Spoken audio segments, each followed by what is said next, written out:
Hello, everyone. Welcome to day one, panel one of the Business and HR Strategy and Budget Planning Summit.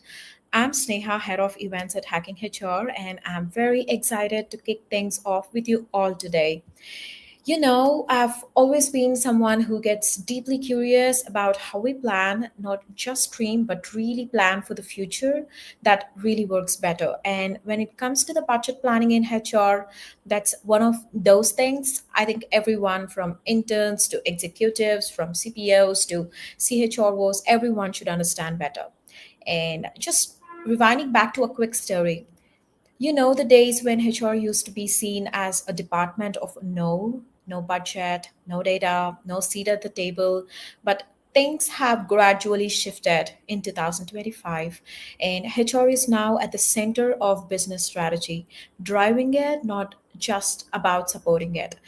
Like, think about the HR influencing product roadmaps, aligning people's plans with business outcomes, and starting with the budget and not just ending with it. So that's exactly what we are right diving into this first panel today. And we are diving into the topic, the role of HR in business and strategic planning.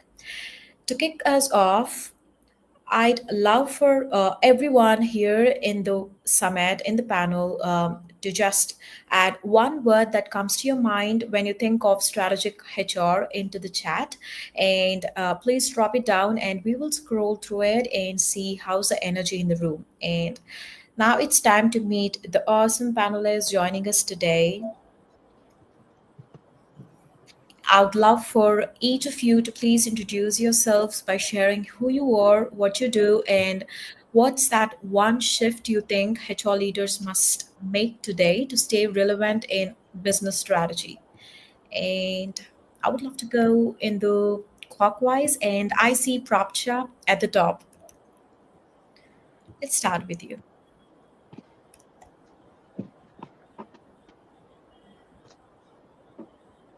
Prapcha, can you hear me?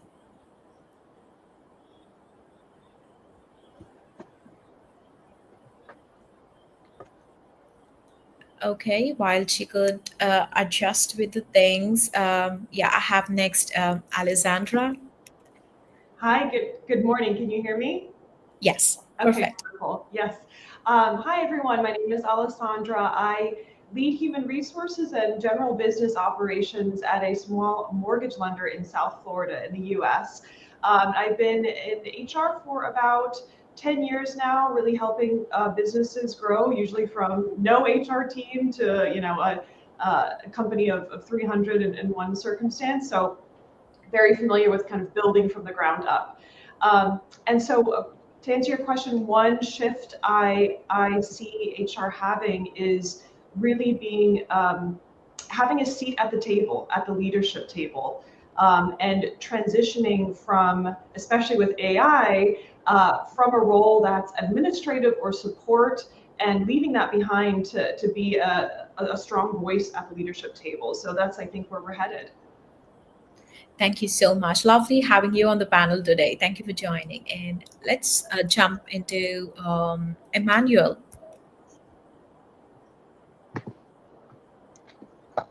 Okay, so thank you, Sneha. My name is Emmanuel Michael. I'm Director of HR at Eco Hotels. I'm also a certified leadership and career coach and founder of HR with EM. So for me, what I've observed is that too often HR is invited in after the business plan is written.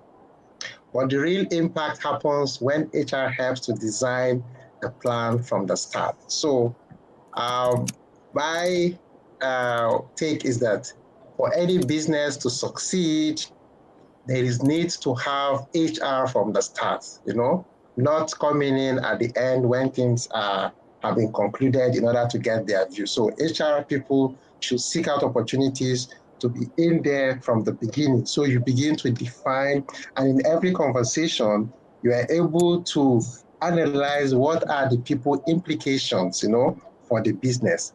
And because you need the people to be able to achieve the goals. So the people agenda must be topmost in every organization that wants to harness its competitive advantage.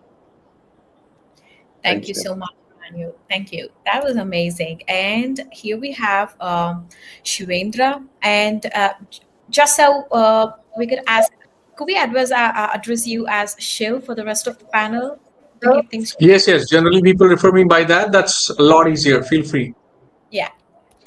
Thank you. All right. Thank you, Sneha. Thank you, everybody. I love the way people introducing themselves. Energy is high. Thank you very much. So, Shiv, as usual, to make it easy, and I head people operations at Ergod Incorporation. That's an e-commerce company. So we have majority of the market in US. That's where we are, and then other than that, there are 54 more countries that we sell our products. And basically me, I come from sales background, business development background, and then happened to get into HR, and then I never left it. So I loved it, like anything, people, and then plus business understanding helped me kind of take learn a lot more. And then the moment I see when an HR having business understanding, they are understanding the language that business teams are speaking. Hey, fair enough. Okay, the bottom line is going down, and top lines are already down. What are you doing? How can you contribute to the business? So I've kind of anonymously changed HR functions name as people operations. So HR enabling businesses through human resources practices, growing businesses through human resources practices. That's the real job of human resources in the company that I have been part of. And I am looking forward to contribute and learn a lot from you. Over to you, Sneha. That's all for now. Thank you. Thank you so much. That was impressive. And here we have Pratisha, and I would love for her to introduce herself. Hi, everyone. Sorry about that glitch earlier. My name is Praptasha. I head HR for a visual effects firm that's based out of Toronto. The name of the firm is Monsters, Aliens, Robots, and Zombies. And that's exactly what we do. And over the last couple of years, we have also ventured into the world of AI. And we have two different products that are into this visual effects space as well as lip syncing. And the newer product that we're working on is called a LipTub. So I have been in the field of HR for more than 12 years now, and it has been a rewarding experience. I've been looking at the evolution of how HR has been transforming within its businesses as well. From being a purely reactive function a couple of years ago, it's encouraging to see that there's a seat where you are heard of, and the practices that you want to put in place more proactively are taken up more seriously by almost everyone that I speak with inside and outside the organization. So it's great to see that the function in itself is evolving, and it is high time where HR stop being recognized as that support function and is more, of a business function that it has merits itself to be. Thank you so much. That was amazing. And so I would love to do a quick 10 to 15 minutes of personalized questions with all of you, just so we get your own perspectives from your own professional experience before we dive into the internal part of the budget planning strategies.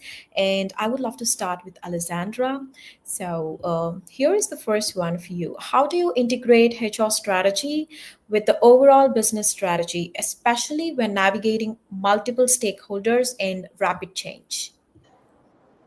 Yeah, it's a good one, right? So, I mean, at the end of the day, HR strategy is business strategy, right? So if they're not aligned, you're going to be rowing in circles. So I always say, it's the people that drive the plan. So if the business wants to grow, expand, shift, which if you're in a successful business, like that's going to happen, you need the right people and the right roles to make that happen. So HR cannot sit on the sidelines.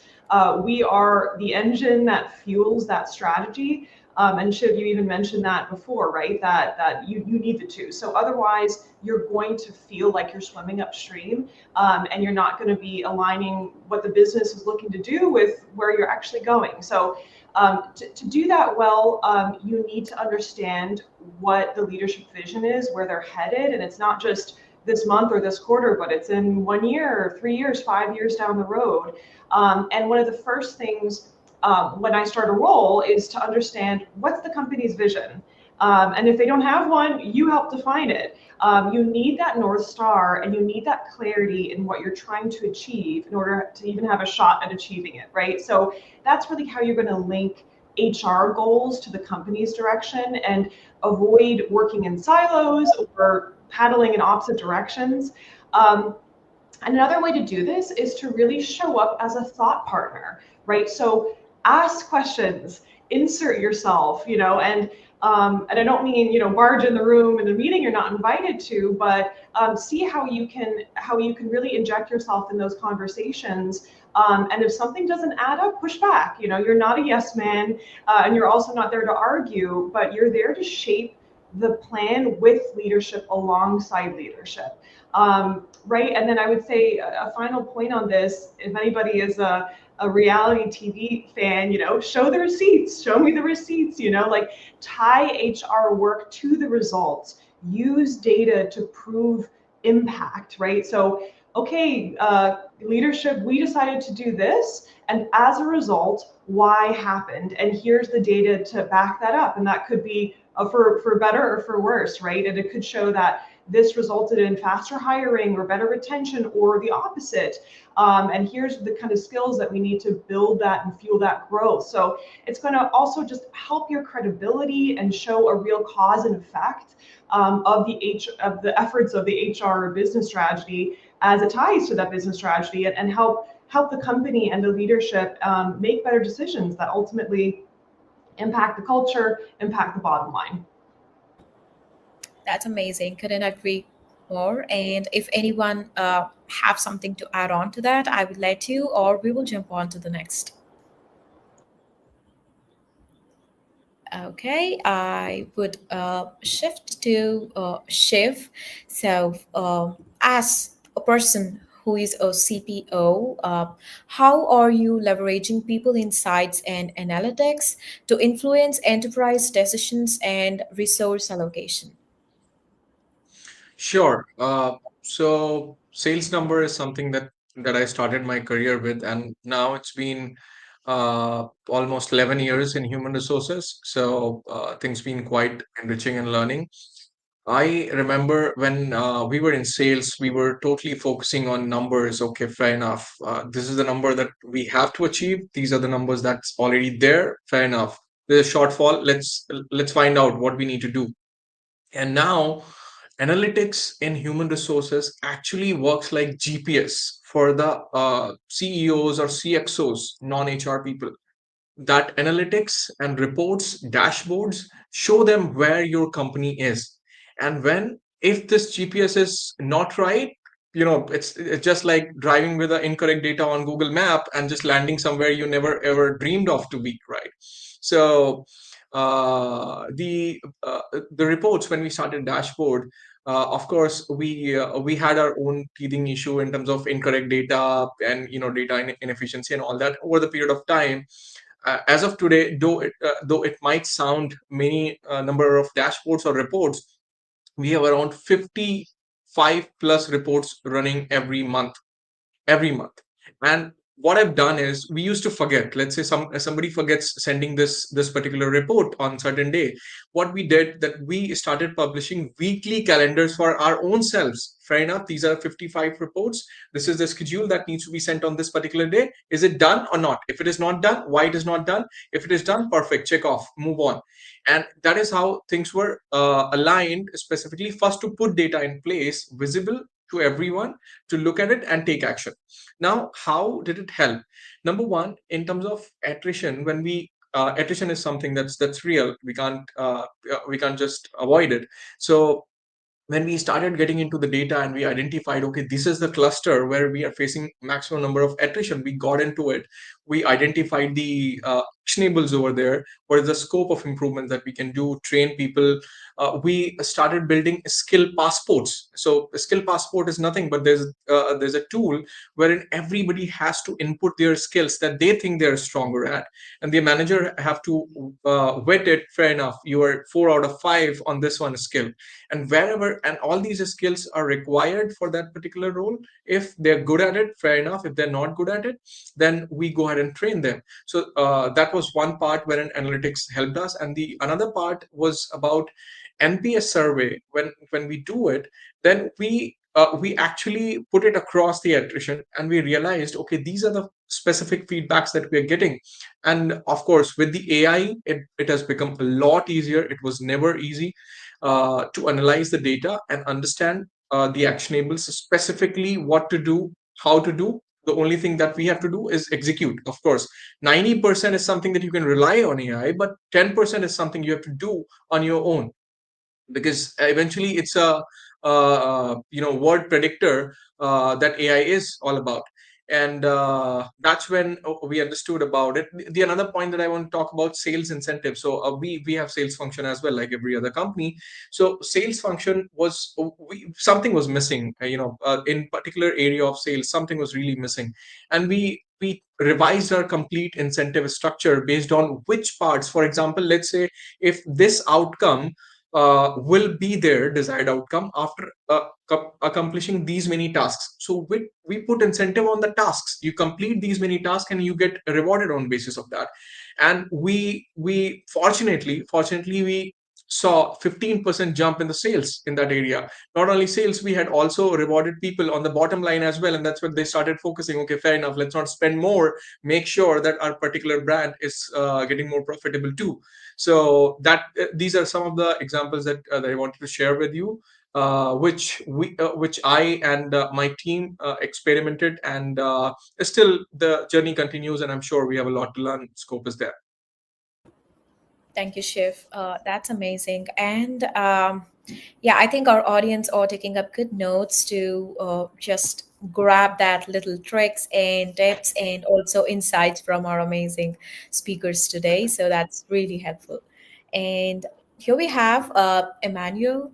So, as being a person in the HR world, how have you successfully positioned HR as a strategic partner in business planning rather than just an administrative function? Okay, thank you, Sneha, for that beautiful question. So I'm going to describe 3 major ways in which I've positioned HR as a strategic partner in business planning rather than just administrative function. So the first that I would like to talk about is that part of what I've done in all the organizations that I've worked, including the current one, is that I've positioned myself in such a way that I've shifted HR from just a support role to a driver of business outcomes, okay? So move from support role. Most organizations, you see that HR is just providing support. But what I've done is to ensure that HR does not just provide support, but we are now driving the business outcome. And how did we do that? By basically linking people's strategies directly to revenue. So we need to look at what is the impact that people are making in the organization, how much is each person contributing. So showing that result, that this person we've hired, maybe we have a challenge with sales in certain area, the people that we're hiring, how are they contributing to make sure that revenue is going up. And when anyone exits the business, I'm also able to analyze and show how much we're losing for letting this person go. Customer satisfaction, okay? HR is in the forefront of ensuring that the data that we gather for customer satisfaction, that information is used to develop the people within in order to address the challenges and ensure that we do not get negative customer reviews, but positive ones. Then the other thing that I've also done is in terms of innovation, okay?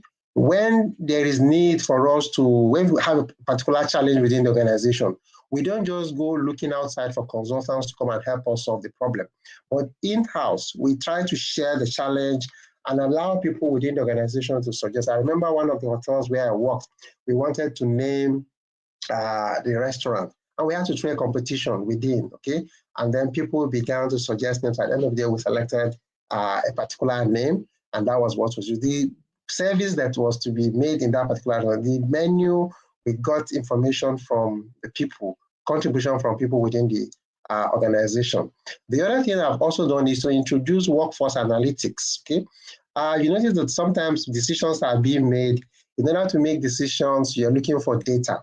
So I've also introduced workforce analytics. I remember one of the companies where I joined, we discovered that people were leaving and the attrition level was very high, okay? Because the attrition level was as high as 50%, people come in and they don't even spend up to 3 months, they leave the organization. First, I decided to deploy a tool to find out why are people leaving? And those who are within the system, why are they remaining? And in the course of trying to find out why are people leaving, it dawned on us that those who were leaving is because they did not have enough information about the job. So by the time they come on board and they now see that the job is not exactly what they are expected, they begin to drop off. And so what I did was, first of all, to create like an awareness session for all the candidates who have shown interest in the job, walk them through what the job looks like, okay? After doing that, then those who are now interested will then sign up before we begin the process of the interviewing and all that. And that helped save us a lot. So all the people that we took through this particular process, we then discovered at the end of the year, turnover, which was about 50%, dropped drastically to below 5%. So that was something we did. And it's only because we were able to get information around what was happening with the quality of people that we're bringing on board, what was happening with why they were leaving the place, and that was why we were able to get this done. Then the other thing, again, is being active in the planning table or at the planning table.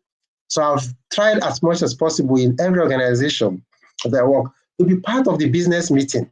I don't wait for business meetings to be made and then decisions are now rolled out. So I don't just get involved only in the implementation stage. So I recall a time, one of the organizations where I work, we were a state bank, it was the state bank, and the plan was to go national. So I was part of the people who sat at the strategy table to agree which locations we need to expand to.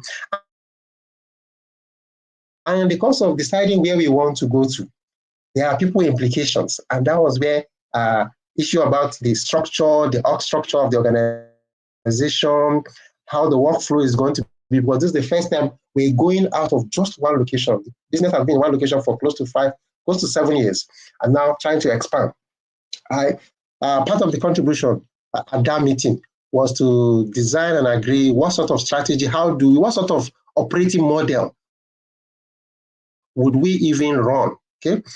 So those are some of the things that I've done. So actively participating at the planning table, not just the implementation stage, and then ensuring that talent implications are always considered before strategies are finalized.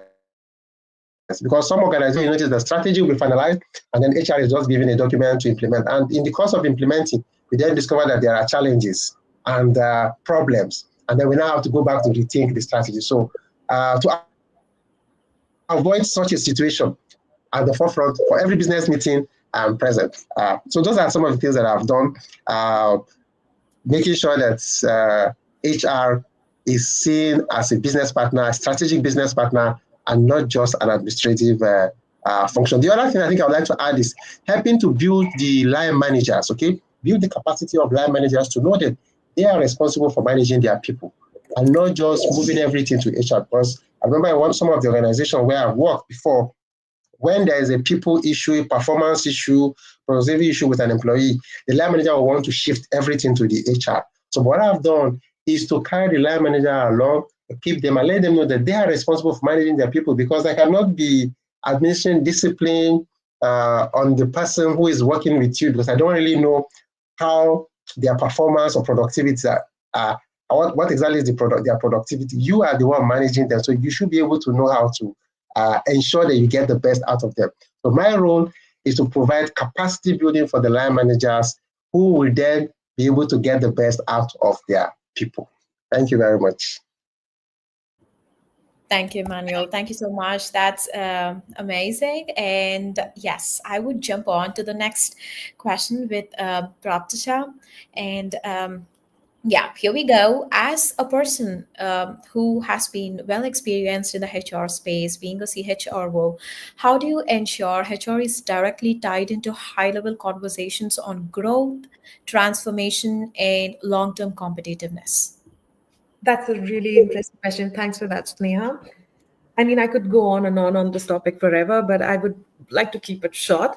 I would also like to summarize probably everything that the panel just spoke about, like everything that Alessandra and Shiv and Emmanuel have just touched upon.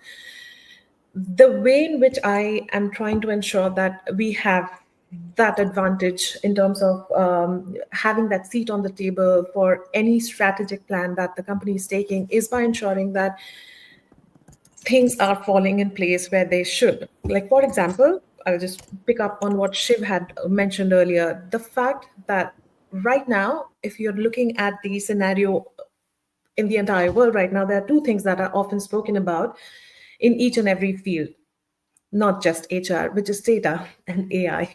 So ensuring that you are correctly leveraging on the data that is available to you, and you're keeping yourself aware of what's happening outside in the industry. You're keeping yourself abreast of the trends that are in, what's working, what's not working, trying to implement the things that will definitely work, like filter out the things that will work for you within the organization, and getting on with that is key. Because if you're not doing that, if you're not catching up, you tend to become irrelevant in a very short period of time. That's unfortunately how the world is currently. So keeping abreast of things that are moving fast. AI, which unfortunately is looked at an enemy by a lot of people, it's more of a tool than anything else right now. So if you are not leveraging on AI tools that are available in the market to upskill yourself and your team to, let's say, like, how can you use AI better in the field of recruitment, for example, that's like a very generic but a very small example, then you're probably still putting your team through that torture of going through n number of resumes, even if you have the best ATS in the world.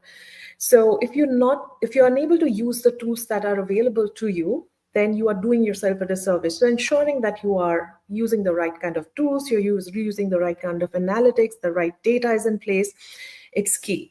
And then talking about how you need to ensure that you are speaking the language of business, which is what Alessandra and Emmanuel have both touched upon, is also important. You're not just talking about a budget that you are working with as a person in HR, but you're also talking about the financial implications that your decisions will eventually take. And in order to do that, you need to know what changes the business is planning. So you have to be aware, you have to speak the language of the business that you are in. You need to know what you are into as much as someone in an operations or a sales does. Because if you are not updated in terms of what your business is doing, what your organization is setting up, what plans they do have, you are not aligned with them, and then you tend to become that administrative support forever. So ensuring that you are up to date with the business changes, ensuring that you have the right kind of tools, ensuring that you are analyzing, you are understanding the gaps that exist in the teams, and trying to fill that gap with trainings, with whatever it is that you need to put in place to ensure that gaps are decreasing, if not eliminated. These are key. I would like to stick to these key points at this point because, like I said, I can go on this topic forever and would never end. But yeah, these are the key things that I try to ensure that are in place so that we do have that edge. Continue Thank to. you so much. Thank you so much, Prabhasha. That is really helpful. And yes, as we are short by time, yeah, I would love for us to just go a little more deeper into the topic and learn a little bit of your own perspectives about what does strategic planning really mean to you, and what are the biggest challenges that you think HR faces when aligning goals with the business objectives. And you can add up, just in case if you do know, what has helped you overcome that. And Sure. yeah, anyone I could can go go ahead. ahead. Sure. All right. So I'll quickly do it. One recent example. Last Friday was at one of the conferences, and I was part of the panel. It was actually about AI. And one thing that I have realized that so far org structure, I'll keep it quick. So far, org structures were like CEO, and then CEO is like generalist. He has to know everything: finance, sales, marketing, everything. And then there are specialists: HR head, finance head, sales head, marketing head. Now, in the upcoming era, what's going to happen with AI transforming the world, that CEO definitely has to remain generalist, but at the same time, CEO has to adopt AI. That's for sure. CEO, founder, whoever it is, and then these specialists will have to become AI generalists. So AI generalist. Now, this strategic change that has to be applied and led by human resources leaders, in my opinion. Of course, CEO is there; he has a lot of things, but we as human resources, so all these transformation in organizational structure that has to be done is very important. So somebody who has AI understanding, who has done AI, can now do finance, sales, marketing, whatever. Sales is something, of course, you have to do it again and again and consistently, never ends.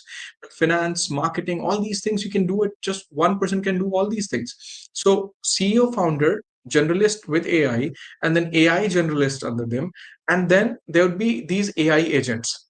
So AI agents would majorly be doing all these basic work so far that human resources were doing.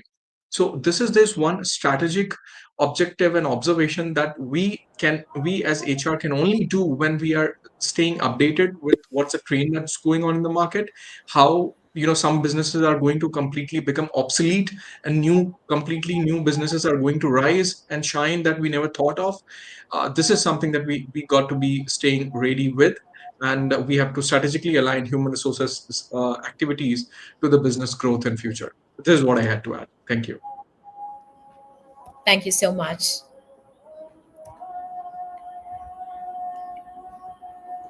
And yeah, Alessandra, go ahead. Yeah, I'll keep it really short. So, the first part of your question was, what does strategic planning really mean to you? So, I would summarize it as making sure that the business actually has the people, the skills, and the right culture to deliver on its goals. And without that, even the best strategy is just words on paper. And I think that what continues, unfortunately, to be one of the bigger HR challenges that we face when we're kind of aligning the goals with the business objectives is, and Emmanuel, you touched on this as well, but it's to be part of that conversation from the very start. And that is in part helping to change the minds of leadership so they understand that the efforts that HR does to build the culture, to deliver on those goals are deeply going to affect the bottom line. That we are a business function and a money-making function, just like everything else. It's not cute plans to do X, Y, and Z. It's a very integral, if not the most critical piece of the business. So I would say it's just continuing to sort of change the old way of thinking about HR, like we've talked about as that admin function, into needing to have a seat at the table so the business can be successful. Thank you so much. Love that. Go ahead, Emmanuel.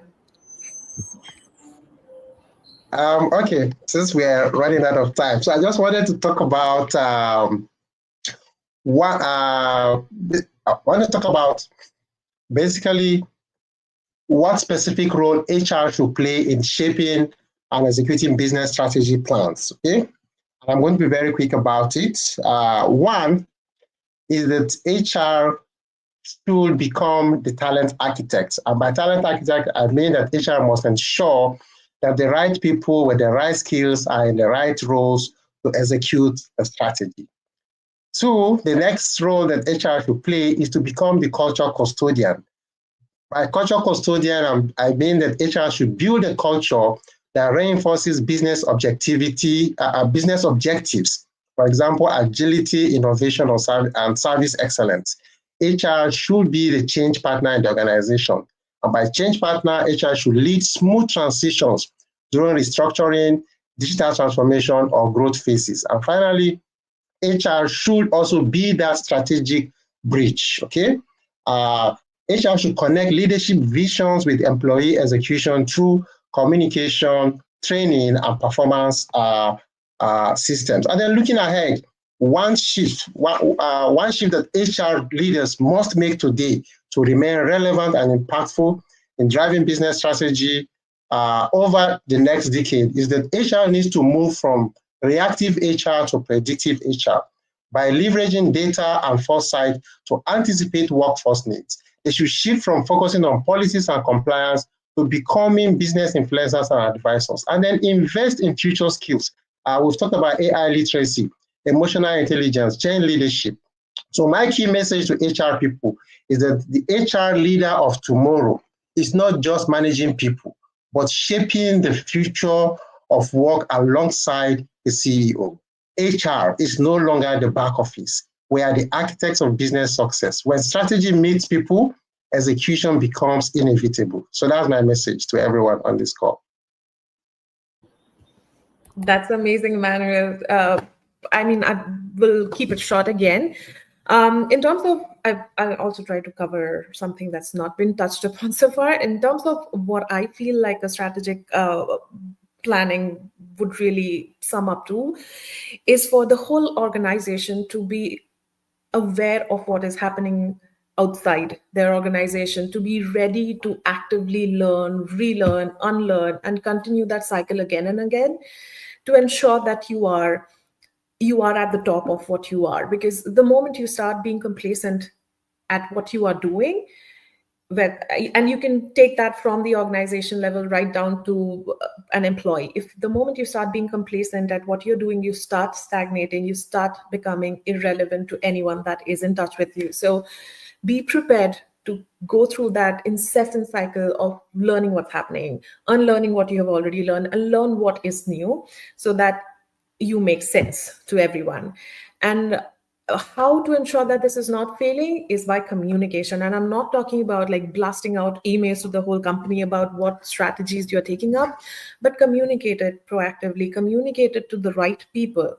If you're an HR, ensure that any information that you are aware of the changes that are happening is being properly communicated. You might not be the person communicating, but just ensure that the information flows down. The moment we start working in silos and we think that we are doing the best that we can at our respective functions is when we start to fail because we don't know what's happening elsewhere. So just ensure that that chain is not unbroken, you're keeping it alive, and you are just at it. That would be my 2 cents. Thank you so much. That's amazing. I would love for this conversation to go on for another hour, but we are right at time. But I'm still thinking about closing it. One last piece of advice, just a quick one from each one of you, so that we do have a perfect ending of the panel with one advice from each of the amazing leaders. So let's close it up with one piece of advice you'd offer to HR professionals looking to play a more strategic role in their organization. Let's close it up with 1 or 2 words that you think really is necessary for these people to have in mind. Oh, I can go first. I would, for all my HR friends out there, business acumen, build on that. you need to know what's happening in your business. If you, the moment you stop doing that, you're doing that admin job that you don't want to continue doing for the rest of your career. So that would be my advice. I can go next. What I do is start doing part-time job in your sales functions. Literally, I'm telling you, just at least 2 hours, 3 hours, whatever you can give. Be part of how your company is making money and how your company is satisfying consumers. That's how you will understand the business, being on top of it, into it. That's what I would say. Awesome, Des. Yeah. I can go next. Yeah, these are great. I would say don't be shy. Act like you already have that job. You know, if you act and operate like a support function, you're going to be treated like one. So I would just encourage, take initiative, communicate your successes, communicate the initiatives, and let your results speak for themselves. Awesome. Love that. Okay, so I will go next. So for me, I will say that the future belongs to organizations where HR leads with vision, because strategy without people is just paper. That's my message. Wow, that's amazing. Thank you so much, Emmanuel. I really thank each one of our panelists for all your incredible insights, experience, and candor. And yes, to also our audience for taking the time to show up between your day and also adding up that beautiful perspectives into the chat box and being a part of this amazing kickoff panel. And I hope everyone are walking out with a good book of thoughts and perspectives and a few action items with your own organizations. And this is not it. We do have a panel due coming shortly. So stick around, refill your coffee if that's empty, and we'll see you right back just in a few. Thank you so much.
Hello, and welcome everyone. We are here for mid-year performance review and goal setting. And I'd like to welcome everyone to this excellent panel discussion. We've got folks that'll be joining, and I will allow everyone to introduce themselves as soon as they arrive. I see we are coming into Zoom land. So let's see, we've got 4 esteemed panelists. So I'm going to start with Kelly, if that's okay. Kelly, if you would introduce yourself, and then we'll move on to the next panelist. Yes, hello, Kelly Stover. I am Chief People Officer, been in HR for roughly about 30 years. I'm looking forward to the session today. Hello and welcome. And how about, is it Riza or is it Riza? Riza. Yep. Okay, like Lisa. Hello, Hi. Riza. Hello. My name is Risa Taylor. I'm the Director of HR and People Operations. Excited for the panel today. Been in HR also for probably about 15 years. I think it's going to be a great discussion. Yeah, I love this level of expertise. And then how about Dr. Brandy? Hi, everyone. My name is Dr. Brandy Bunnell. I am an IO psychologist, and my work centers on building cultures, systems, and strategies that enable people to thrive and perform at their best. I'm glad to be here. Yeah, welcome, welcome, welcome. And last but not least, Steve Blair. Tell us where you're calling from and who you are. Hey, good morning, everybody. My name is Steve Blair. I'm the Chief People Officer here at the Fulcrum Collective. We're here in Northwest Arkansas. So we're here with Walmart, JB Hunt, Tyson, a lot of those big global companies, but all the suppliers that are in that Walmart ecosystem.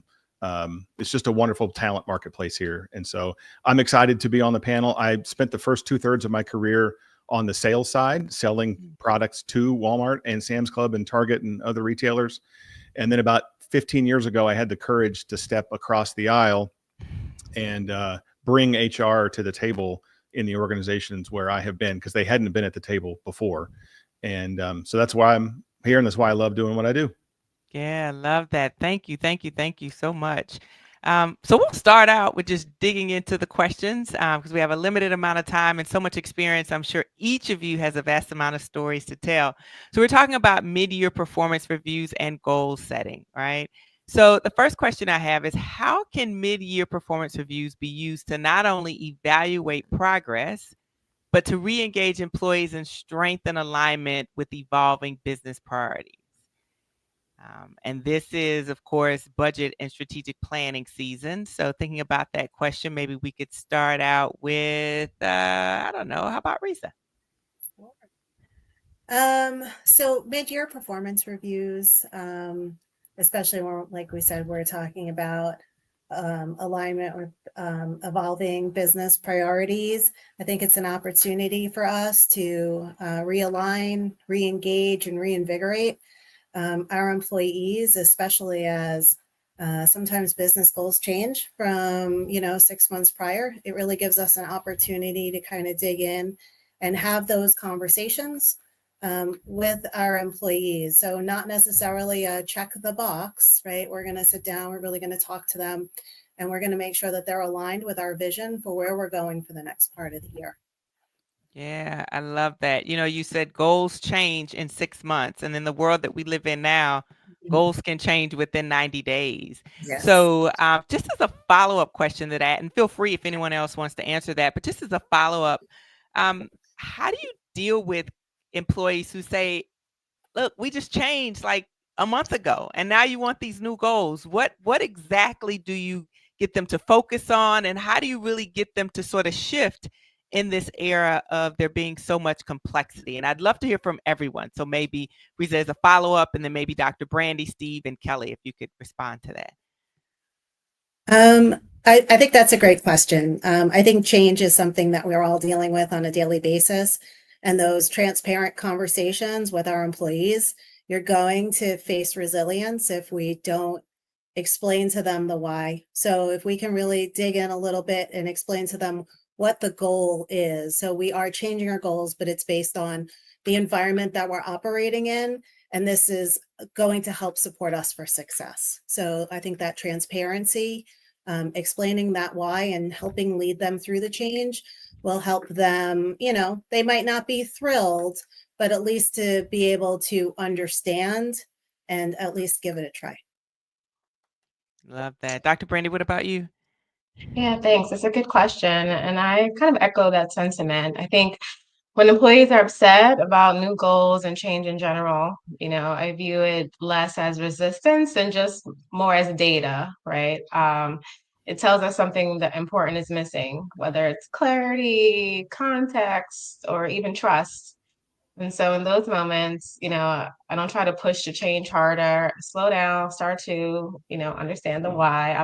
Give the why these goals, why now, how they connect to the bigger picture, and then try to personalize it.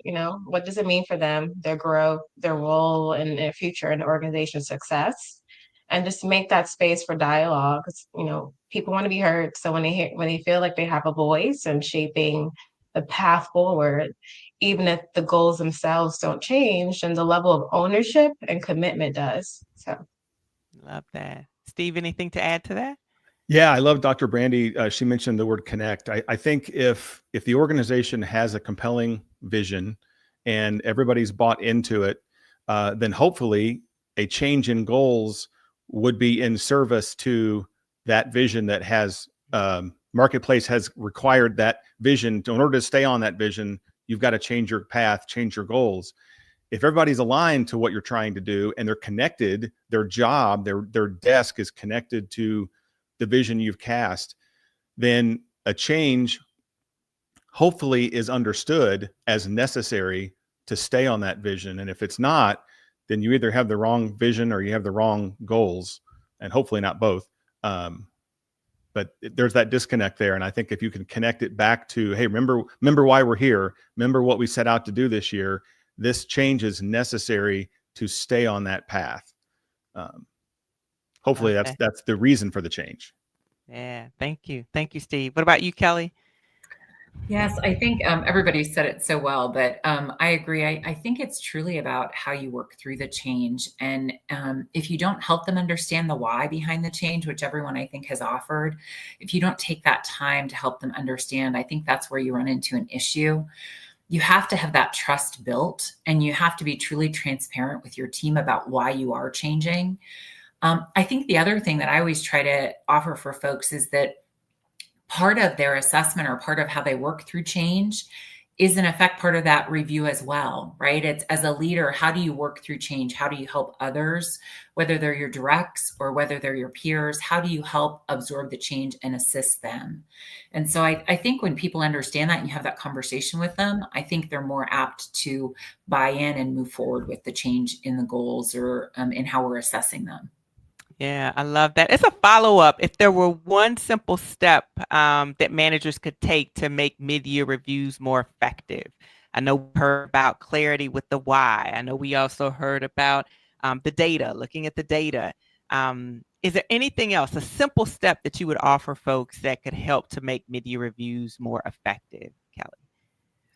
Yes, I try to coach, and I know it sounds very simple, but I think all of this in the mid-year reviews, if you keep it as simple as possible, I think it's very helpful in making sure that they're effective. One thing that I've always tried to coach people around is make sure that you're keeping kind of a running log of conversations you're having about strengths and opportunities throughout that first 6 months or first half of the year, because otherwise you have leaders looking all of a sudden in May or June and saying, oh gosh, what do I need to put into this mid-year review? Do I remember what happened in February? And it's very simple, but I think it's a tremendous tool for people to understand, especially for new leaders as they come in and try to look at mid-year reviews. If they keep a running kind of timeline of their year with each of their employees, I think it's very helpful. Yeah, I love that. I had a leader one time give everyone he called it a work journal.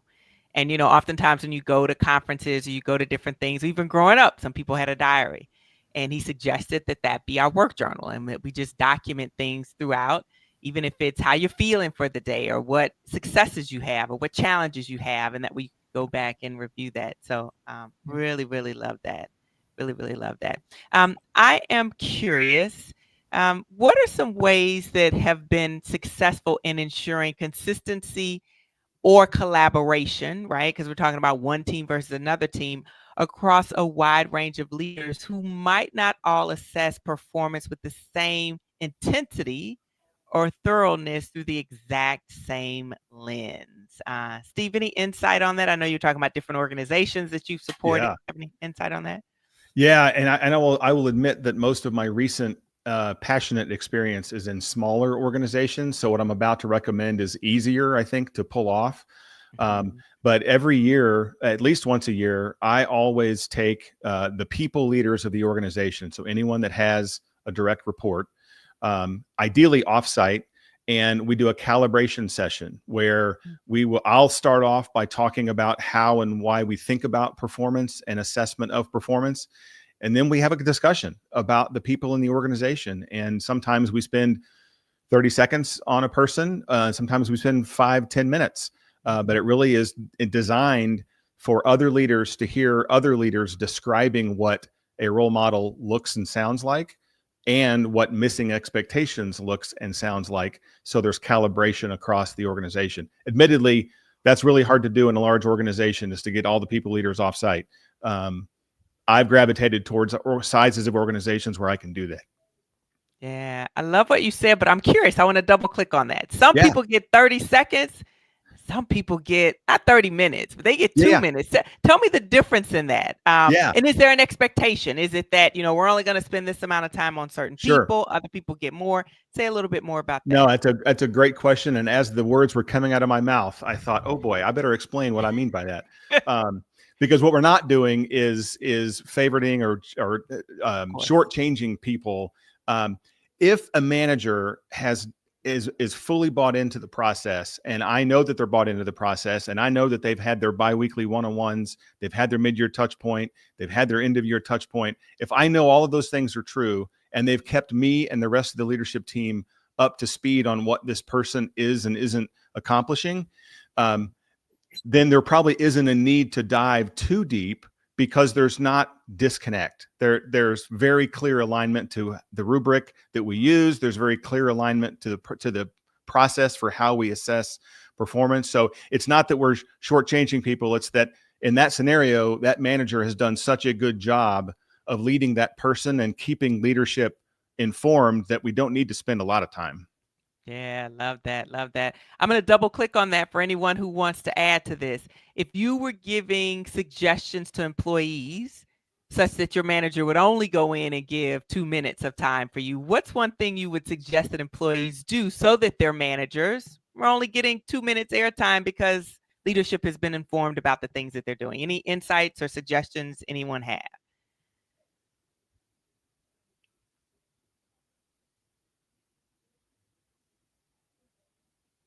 I was going to let somebody else go, but I'm dying to answer. I think it all, so much of this boils down to, is there a shared context in which everybody's operating?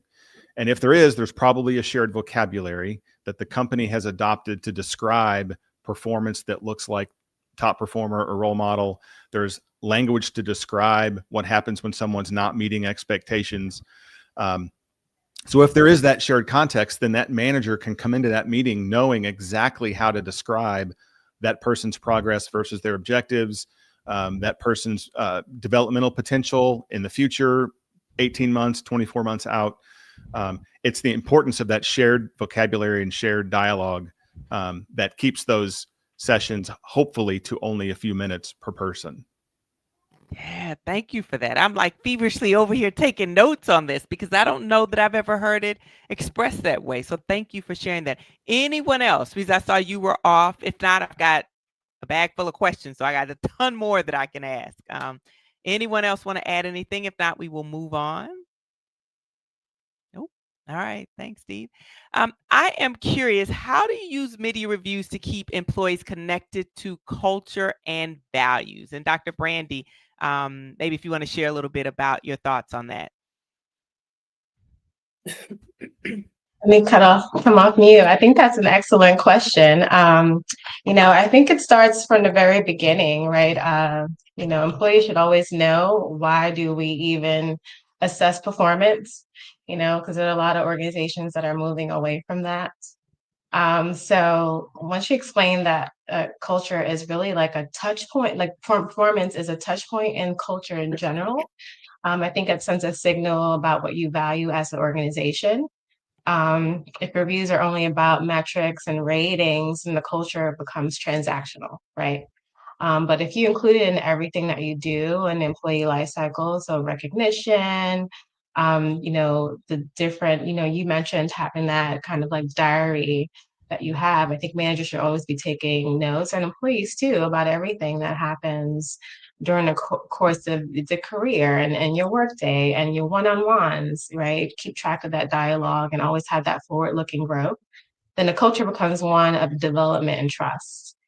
And one way to use mid-years to reinforce culture is to really embed culture questions, I think, into the conversation that you have with your employees. So for example, how do you think you're living out your values in your work? Do you have an opportunity to live out our values in your day-to-day work? Or where do you see barriers to collaboration and inclusion? I think those type of questions make it clear that culture isn't just posters on a wall. It's part of how performance is actually measured and rewarded.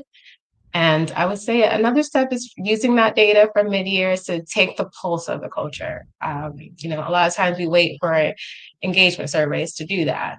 But if you notice, for instance, that recognition doesn't actually show up in reviews, right? That's a cultural signal that leaders need to address. So mid-years can just be more than, checkpoints. They can be opportunities to reinforce what the organization finds important, right? And really be listening in for if the culture is helping or holding people back. Love that. Thank you. Thank you. Thank you. We are still working in an environment where there are individuals who are working from home, working hybrid. So I'm curious, how do you adapt mid-year performance conversations for hybrid or remote teams where visibility and context actually may be limited? And Kelly, with the vast amount of experience that you have, not sure if you have an experience with that, but would open it up for you first. And then if others have questions, would be great. Sure. No, and thank you. I actually have worked in a remote environment for quite some time, and also done the hybrid as well. I think what's most important, is making sure that you have enough interactions. In a fully remote scenario, there may be a leader that only has limited interactions with their employees, with their directs. And I think trying to gauge feedback from everyone that has those interactions with your employees is even more important in a remote or a hybrid environment. The other thing that I always coach around in a hybrid environment is, when possible, really emphasize on those times when you're together. Make sure that you're spending time together, that you're seeing how someone operates, how they approach conversations, how they approach meetings, their thought process, different pieces that you can pick up on when you're in person with them. and just different things that you can note. I also suggest in a hybrid environment having a one-to-one over a performance review in person wherever possible. Sometimes budgets don't allow those and such, but I do think that's something that's extremely important.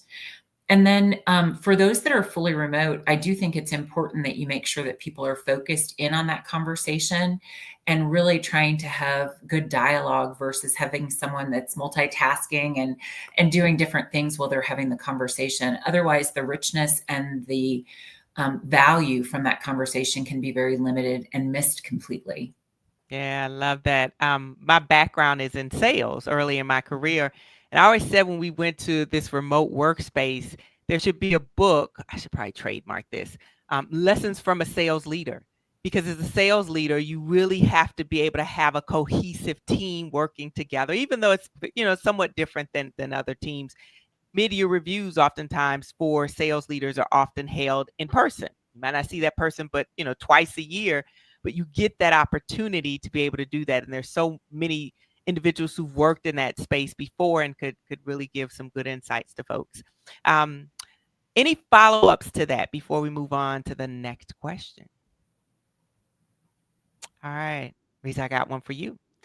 In your experience, what's one way to make feedback more actionable? So it's not just something that stays on the paper, but really something that after the review, it's a conversation that continues and there's action that you can actually see and measure. That's a great question. Obviously, the last thing we want to do is, have that engaging conversation with our employees. Everyone's excited, invigorated for, the next step. And then it just goes in a desk drawer, never to be seen again. When we were talking about like the last question about like hybrid remote, the word that came to my head was like intentionality, the way we intentionally form and phrase our conversations and interactions with our peers and our employees. And, especially for new leaders, but even more tenured leaders, industries are going to be so different and the format in which teams work are going to be so different.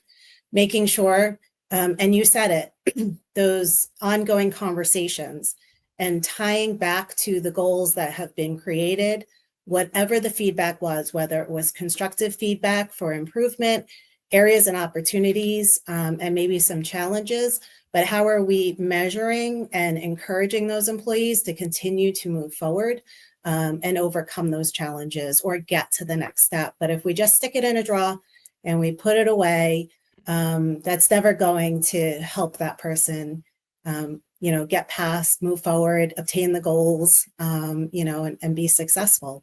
So that truly intentional conversation, the intentional follow-up. My team, we do one-on-ones biweekly, kind of like the journaling, but it's in a format that's online, so we can constantly go back and review and where were the challenges and what are the successes and understanding the highs and the lows. So that way that conversation is always going to be continuous for us. Yeah, agree. Goals have to be front and center. You think about the first of the year, a lot of people, whether it be finances, whether it be weight loss or nutrition, like they put it right there on the refrigerator. And the reason they do that is because they want to remind themselves, but no one has their goals framed on their desk. Wouldn't that be something if like your leader actually framed them for you and ask you to just keep those front and center? Often with people, because as an executive coach, a lot of times I do 360s, and we're going to talk about that in just a minute. And I say to people, keep it somewhere close. And when you're having a really bad day, take it out and read everything that someone said was wonderful about you. Because not only do we need goals, but we also need things to motivate us on a day-to-day basis. But I have just curious about the role of 360s. What role do you think that peer or 360 feedback should play in shaping a mid-year performance assessment? Because again, I use them oftentimes just for coaching, right, to get a baseline for individuals, but oftentimes organizations will use them actually for performance reviews. So love to hear from as many voices as would like to chime in on this. We do use 360 performance reviews. Wow. We find them really valuable, and making sure that we're really incorporating that, cross-collaborative, cross-departmental opportunities for other people to share what their experience are like. And we do find that everyone is really thoughtful, again, intentional, and kind. You know, they really want to see their peers and their coworkers excel in their jobs. And it is really beneficial. I also think that when we incorporate 360 or peer reviews, we're diluting potential bias that might occur in those reviews. We never know exactly how the relationships are. You know, you hope they're always going to be good relationships between, people leaders and, who they're managing. But there's, you're going to have both sides, that subjective and the objective. And I think those peer reviews, those 360 feedback really helps bring in that other conversation that just might help, smooth some of that, potential riff over as well. Love that. Thank you, Risa.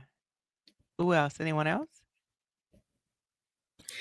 We use them as well. And I will just echo what Risa said. I think they're very effective. I think it's a way of gathering a great deal of data. And again, to just echo what Risa said, I think people, they truly have a desire to help their peers and their colleagues get better and grow.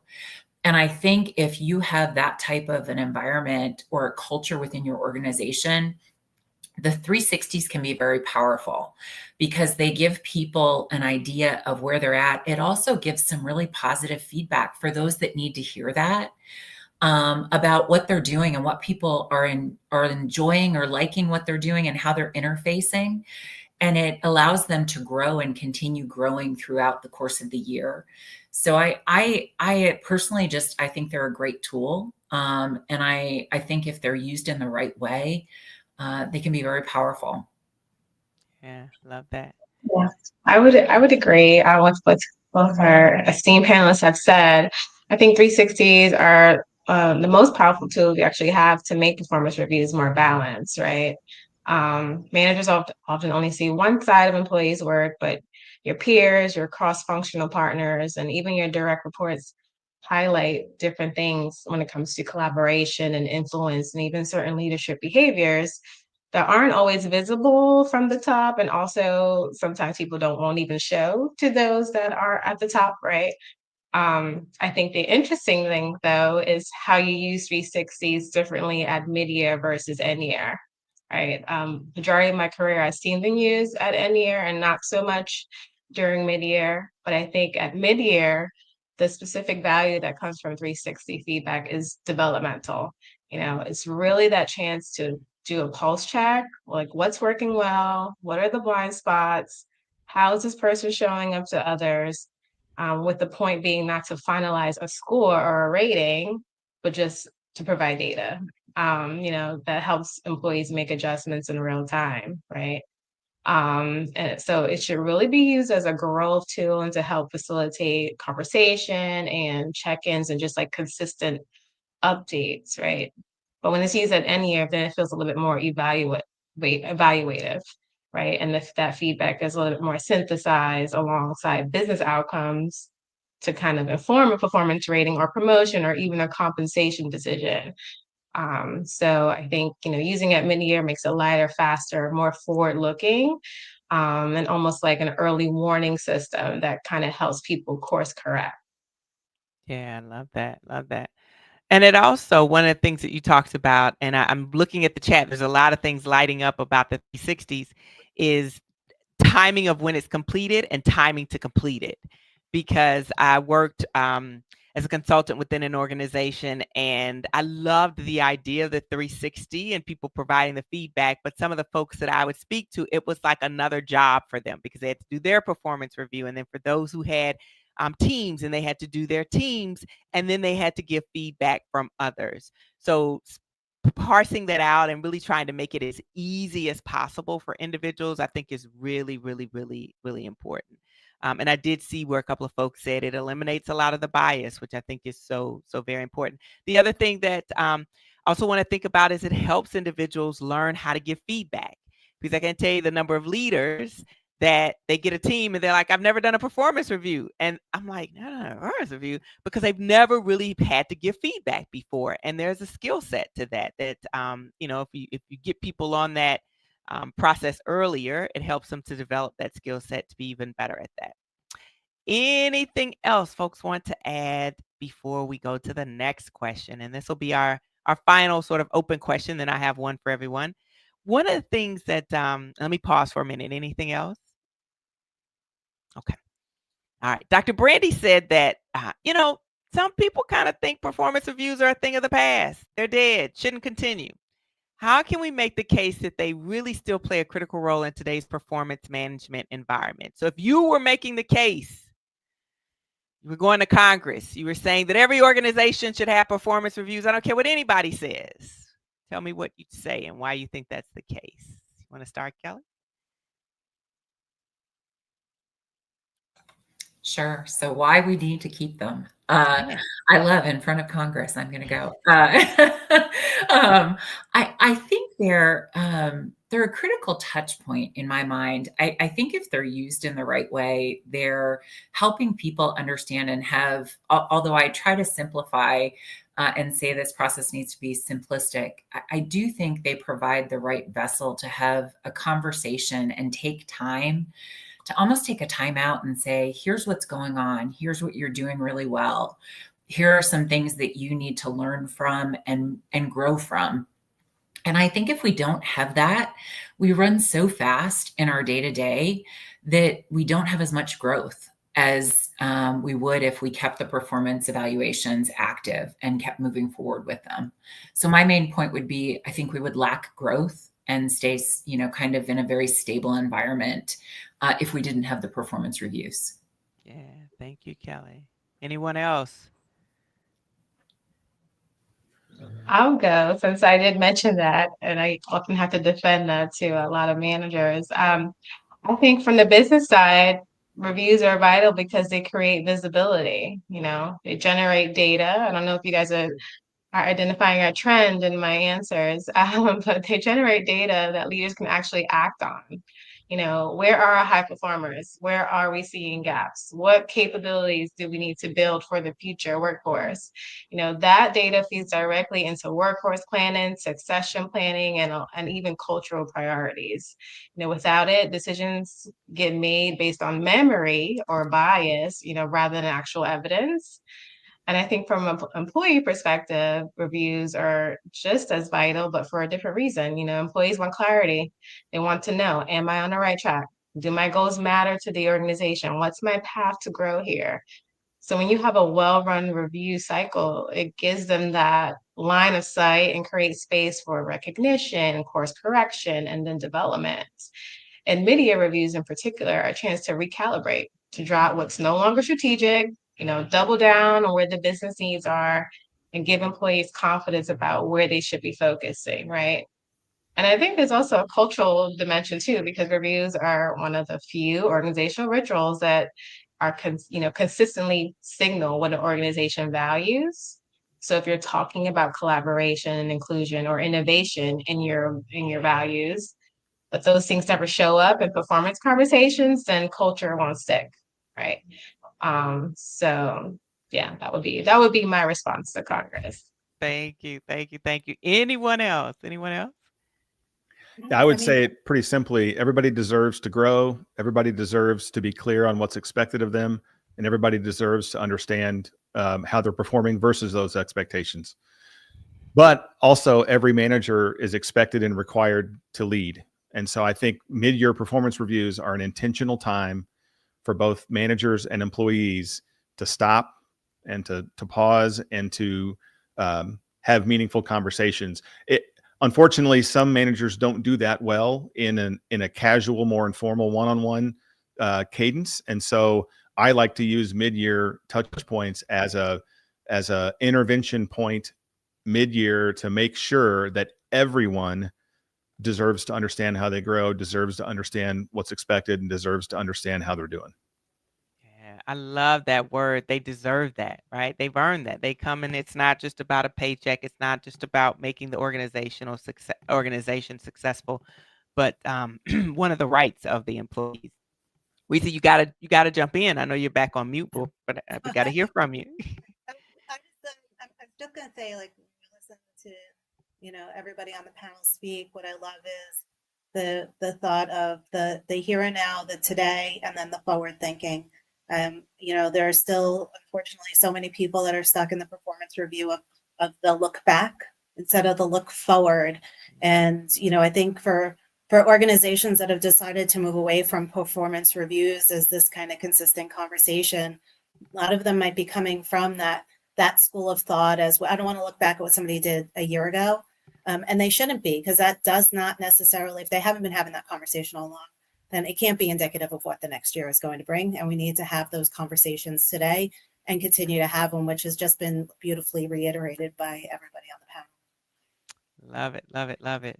All right, I got one final question, and each of us have a minute to answer it. So I'll ask the question, then I'll ask it again. That way that gives you a moment to think about it.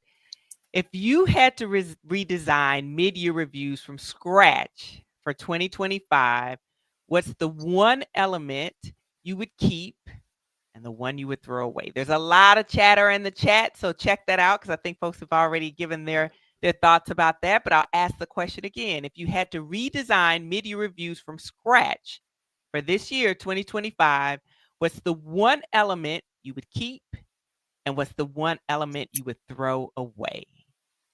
And we'll start with Risa. The one element I would get rid of is a rating with no backup. Just,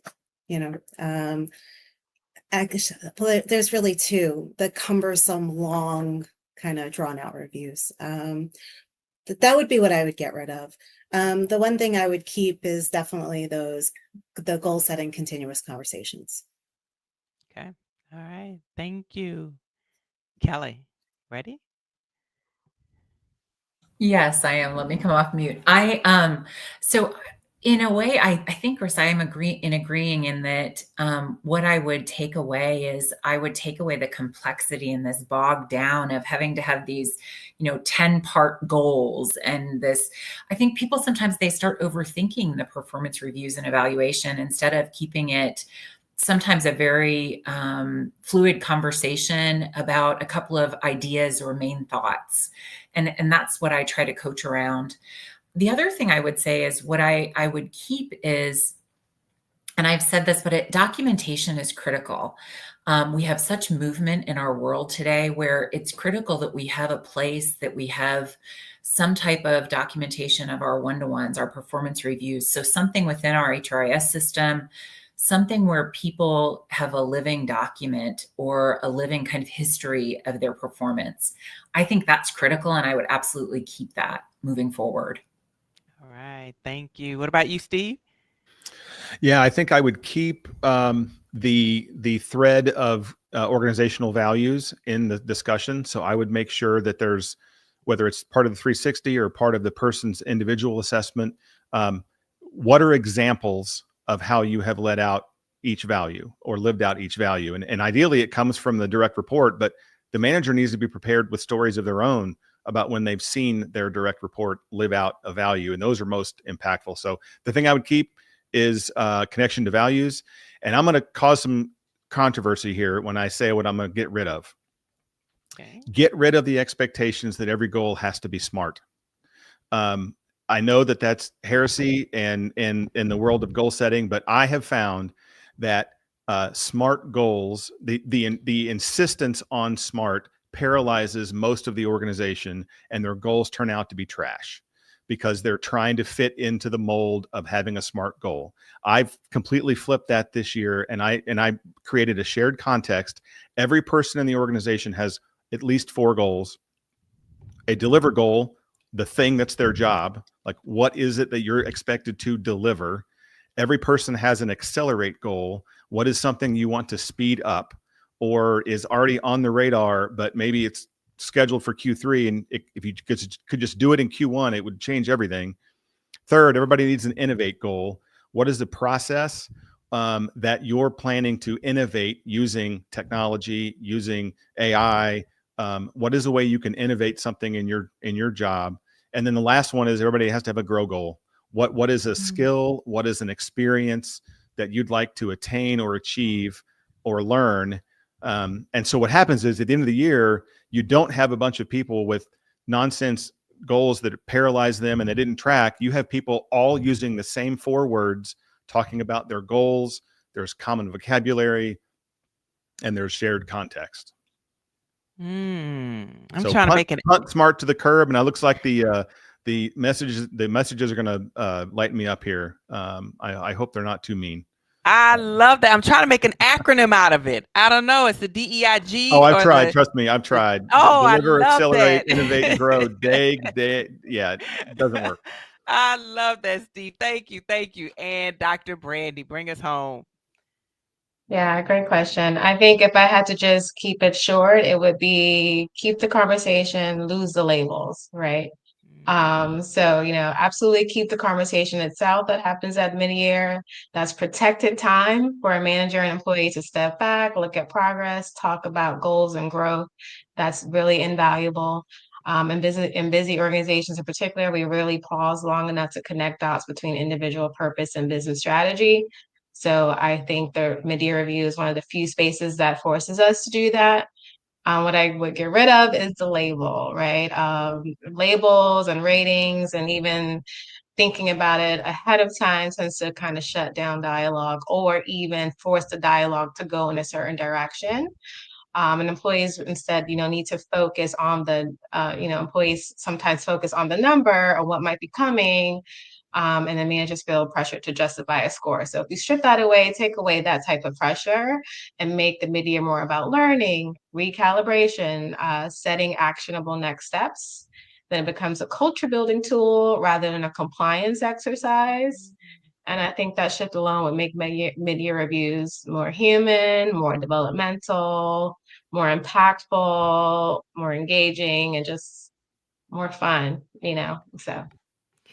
I want to thank each of you. I want to give each of you a round of applause. I'm over here writing notes. I'm going to go back and watch this myself because there were so many nuggets and jewels that you dropped. So again, there's also some goodness in the chat. So take a look at that. And again, thank you to each of the panelists. This was wonderful.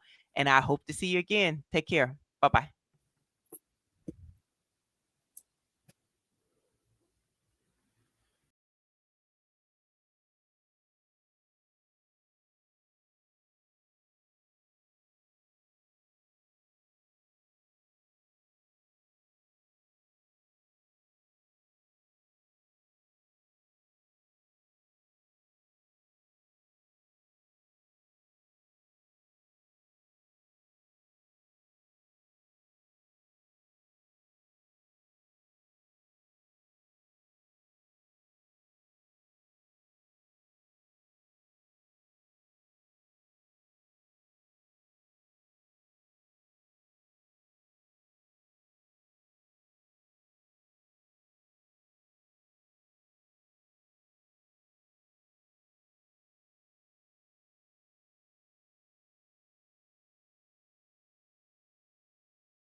All right, hello, friends. You gotta love how that music just energizes you and then calms you, gets you ready. Hello, friends. Welcome to the Business and HR Strategy and Budget Planning Summit.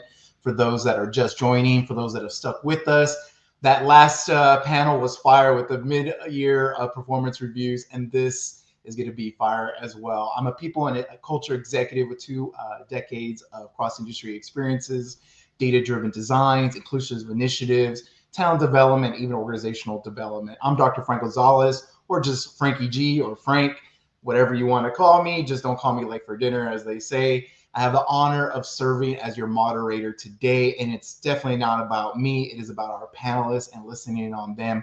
We're here talking about aligning HR budgets with organizational objectives and effectiveness. So thank you, Hacking HR, such an awesome community. Thank you, panelists. And most of all, thank you, audience, virtual members, for attending, taking time for yourself. Bring a friend next time, invite them. Please, please, please interact, react, show some affirmation, get some questions going, get those emojis going, interact, and I'll do my best to also surface those as we get in. These experiences go by so quickly. Without further ado, it is not about me. Let's bring our awesome panelists up to the virtual stage. Yes, yes, yes. Look at the smiley faces. Gotta love it, gotta love it, gotta love it.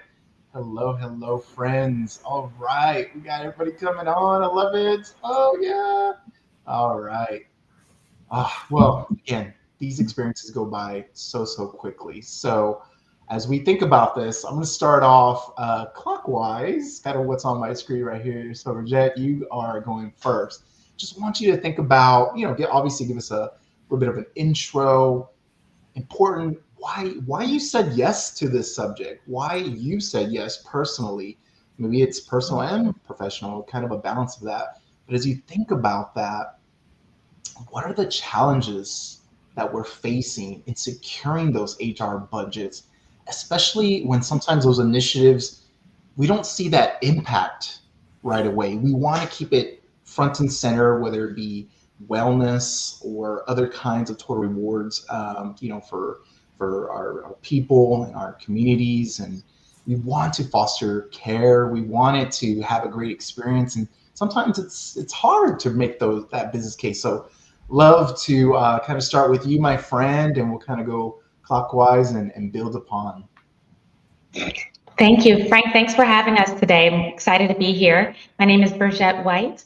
I have been in the HR profession for equally around 20 plus years and have spanned a number of roles. Yay!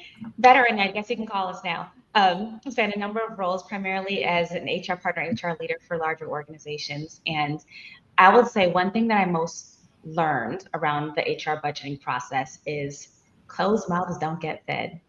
And with that, that was my first awakening into HR leadership, and in a position where I was able to ask for a budget and know that I'm responsible for stewarding the dollars in a way that makes sense for the organization. And as a cost center, HR is generally considered a cost center where we're not revenue generating. So every dollar that we ask to spend has to be quantified, and how will it be a return on the investment for the organization and for our employees. That's something that I found to be most challenging. And I've challenged myself to really build then bottom-up budgets. And I know there'll be other questions around the topic, but building a budget that starts from what are the primary needs. Most of our needs are people resources.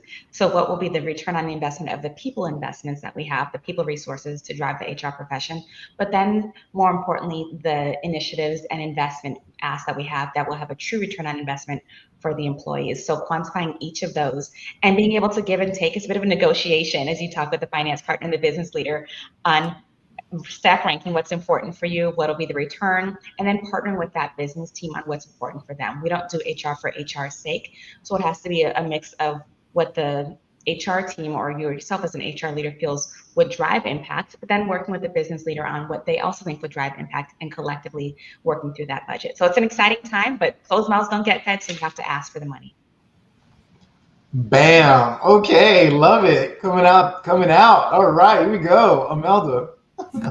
Well, good. Hi to everyone, to our HR hacking community. I'm excited to be here. I'm excited to be part of the HR hacking community and being able to share with all of you, having these conversations together.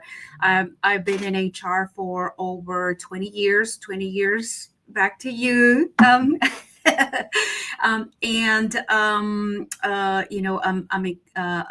excited to share with you some of the challenges, that we've encountered and have these conversations with everyone.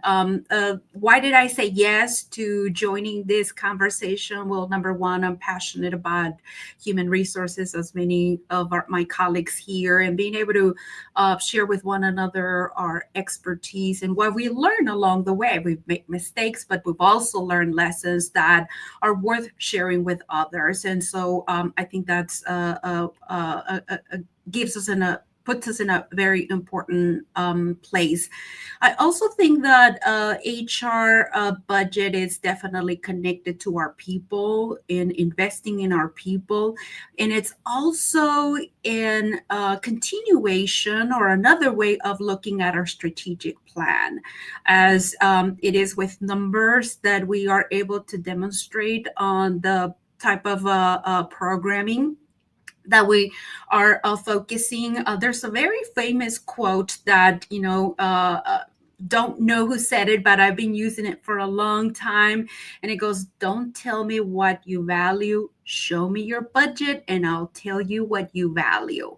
And so I think it's very important that as we're putting our budgets together, that if whatever we're saying to our people, that our priorities are, that our focus is, we need to back that up with our budget and be able to say, if we are saying to you that wellness, that culture, that people, that engagement, that employee relations, any of the work that we do is something that we are invested and that we are going to take, that's our priority, we're going to fix that, then our budget needs to demonstrate that we are allocating resources to make sure that we address to the feedback that we receive from our people and that we are paying attention to them. So I think that is the best way on how we can demonstrate to our organizations, our people, that we are on top of it. So I'm excited to be here with all of you this morning. Oh, okay. Close mouths don't get fed. Show me the money, right? And show me the priorities. Oh my gosh. All right. Yes, my friends. And I'm gonna pause just a moment. Getting so many affirmations already in the chat, and just slowing down. Evelyn has mentioned that this is just reinvigorating the reason for being in HR. Loving this, incredible information thus far. And I just wanted to point that out. So you all are inspiring action already. And thank you all for that. Rahika. Frank, I need your energy in the mornings. I don't know what coffee do you drink, but I really do need to know that. So I started my career in HR and I'm still here and I plan to be here. I started my career specifically in biotech and pharma. And one of the advices that I was given was, before you try growing vertically in HR, try growing laterally. And it was one of the best piece of advice I have ever received, because I don't usually listen to a lot of advice, but this one kind of stuck through with me. And I've gotten to do different things in HR. And I think that's what has made me be so enthusiastic about it. The different challenges, whether that's global mobility, whether that's talent acquisition, such different skill sets are required. And in my current position as an HR manager for ASIM GIM Group, I get to do a bit of everything. So that's what I love about HR, the new challenges, especially in a startup company where there's not a lot of processes, so you get to build from scratch. Why I decided to join this conversation, because in my job every day, where I work for a global company, their view of HR is very different than how we see HR in the US. So they see HR as not strategic partners, but as a cost center.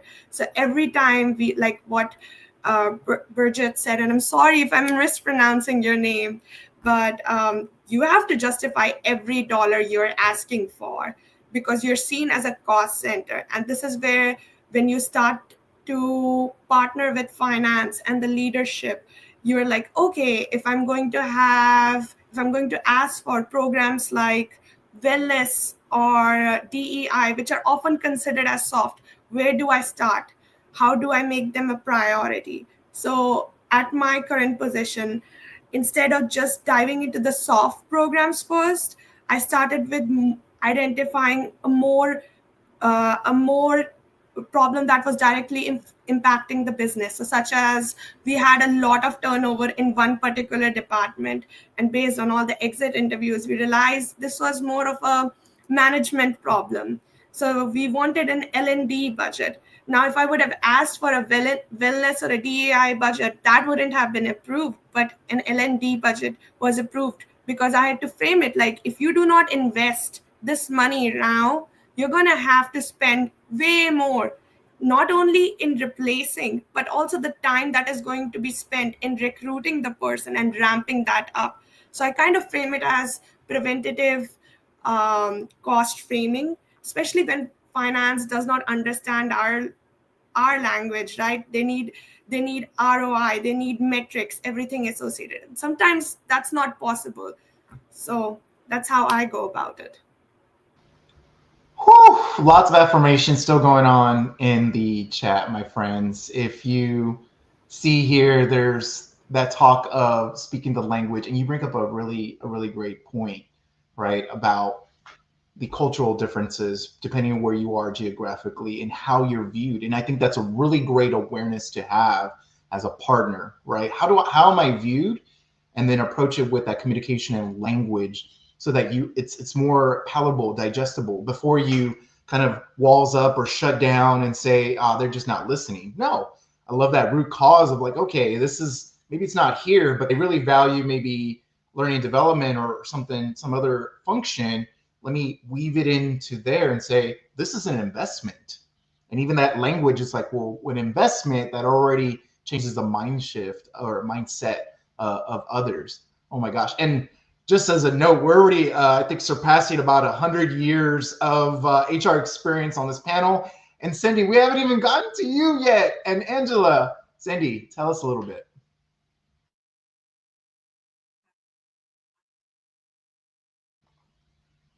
We can't hear you, my friend. I think you're on mute.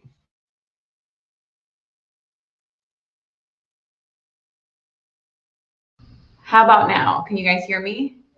Perfect, loud and clear. Okay, yeah, I've been having technical difficulties this whole morning, so well, thank you for having me. My name is Sandy, and I also come with 20 plus years of experience in HR.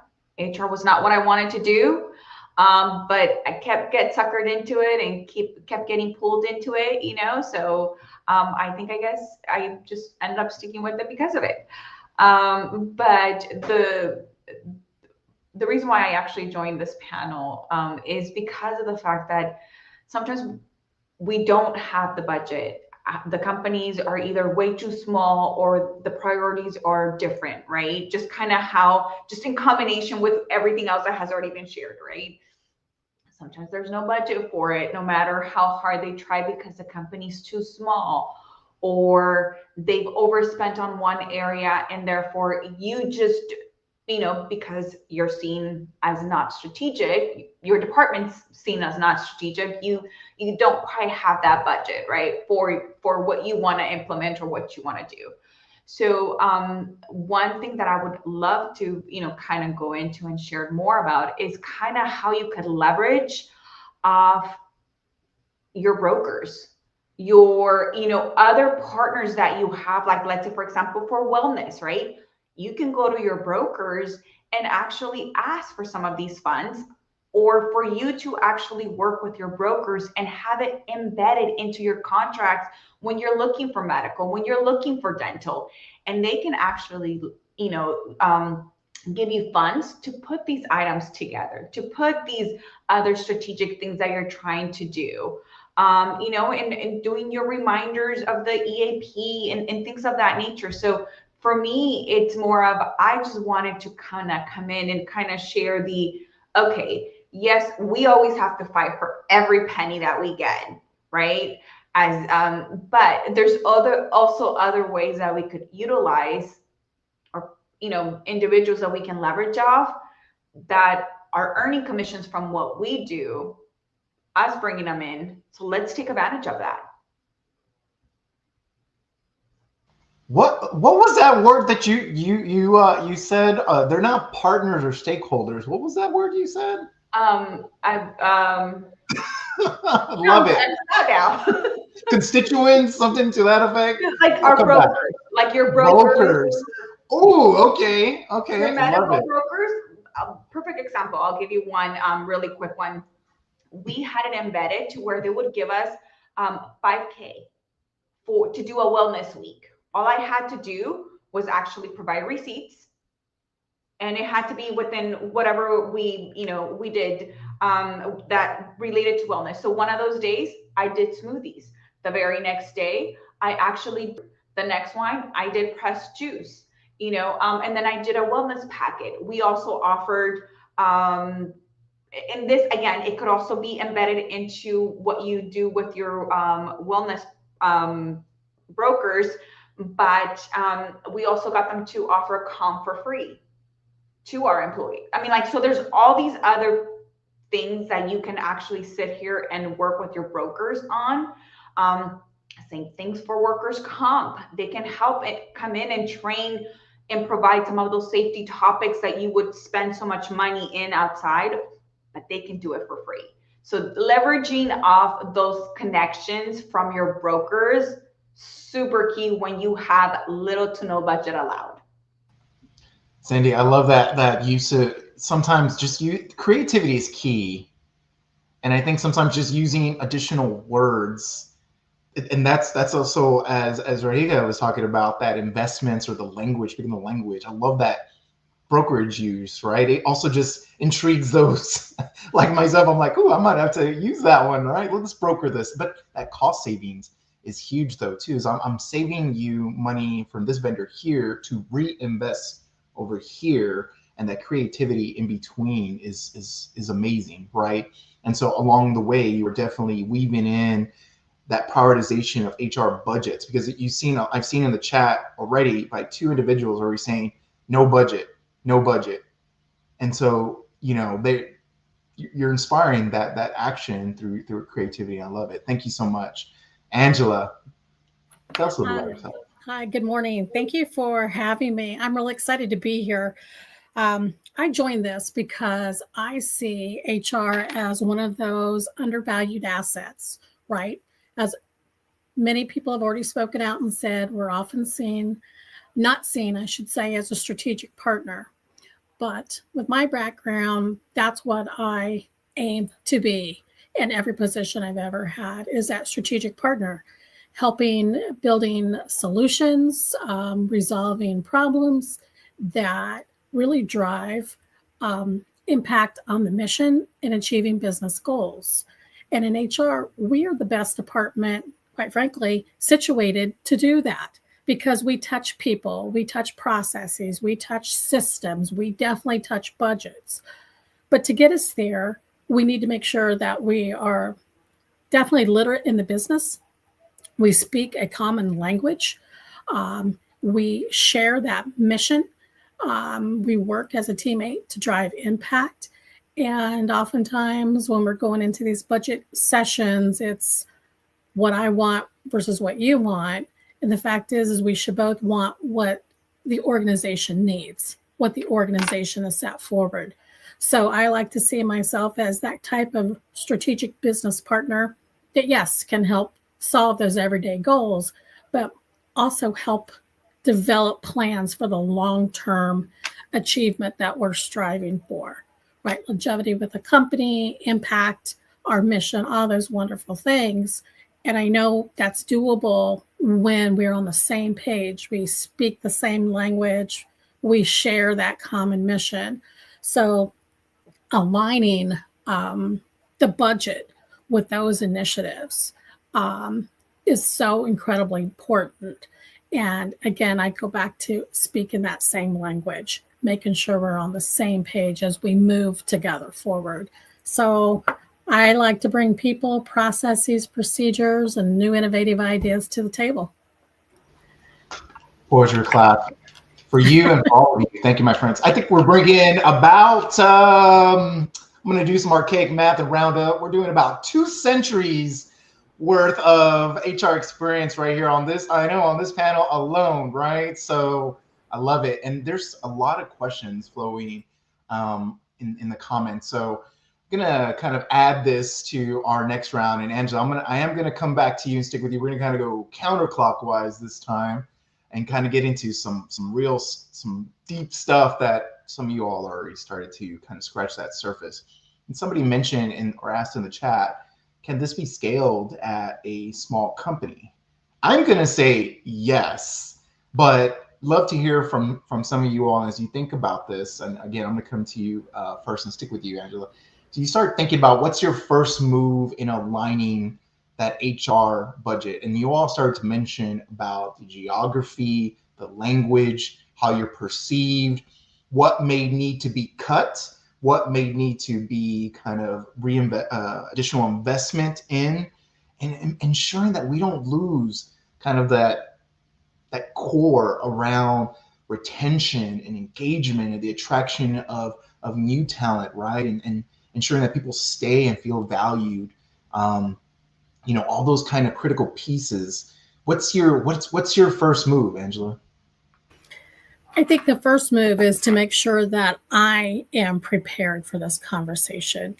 I, as the HR person, understand our business, not just our mission, but how we impact, how we measure that success, so that I speak the same language as the other business leaders. I am seen as a partner because we're in this together.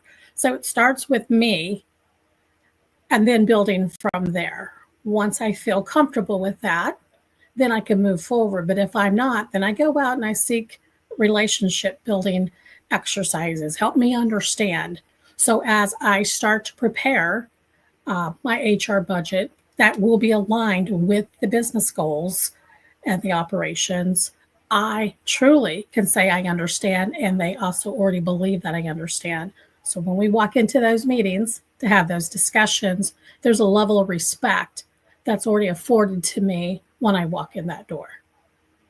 And I believe with that relationship building component, it's incredibly important, again, to make sure that we are all on the same team here. We're going for the same goals, because it's going to get to a point where, guess what? We're not going to agree. And we do want to make sure that some of those components are front and center still, that are often difficult for some people to understand or quantify. We might quantify them, but even the metrics speak a different language. So how do we get the right metrics and define them in a way that it's palatable and we understand the value that they offer, whether it's short-term or long-term? Just a little bit there. Just a little bit. That's a lot. Thank you, Angela. Okay. I mean, Angela said it very, very well there. I would say I think the things that we would just need to add on top of it would be, the goal setting has to be provided from the start, right? Sometimes we don't do such a good job about here's what I'm expecting and communicating that across the board and across the rest of the company, right? Sometimes we leave it up here, but we don't share it down. And, that I think is a mistake that we make, especially when we're trying to align the budget and the company goals, right? And so I think that start it from the top, have those goals set in place, share them down, and then like Angela was talking about, those relationship building experiences and your surveys as to making sure that it is going to actually align with everybody else within the company. Because if you think about it, you might want to try, in just an example, like I was referring to the Calm app, right, earlier. You might want to push Calm because that helps you, but it doesn't mean that, and the company's goal is to provide work-life balance. Work-life balance doesn't always mean Calm for everybody across the board, right? So I think just having those conversations, those surveys, let's try to figure out what's going to work. It's not going to be a one size fits all. It's not going to be everything exactly the same for every individual. Perhaps you might want to offer life coaching to one individual that you see that it's super unmotivated, or you might provide a buddy system instead. And then just still being open to maybe perhaps this is more cost efficient than this, but we're still getting the same results at the end. We're still accomplishing and we're still aligning with with the company goals and whatever budget we are given or we're having to fight for. I just wanted to add to Sandy's point before I go into this answer.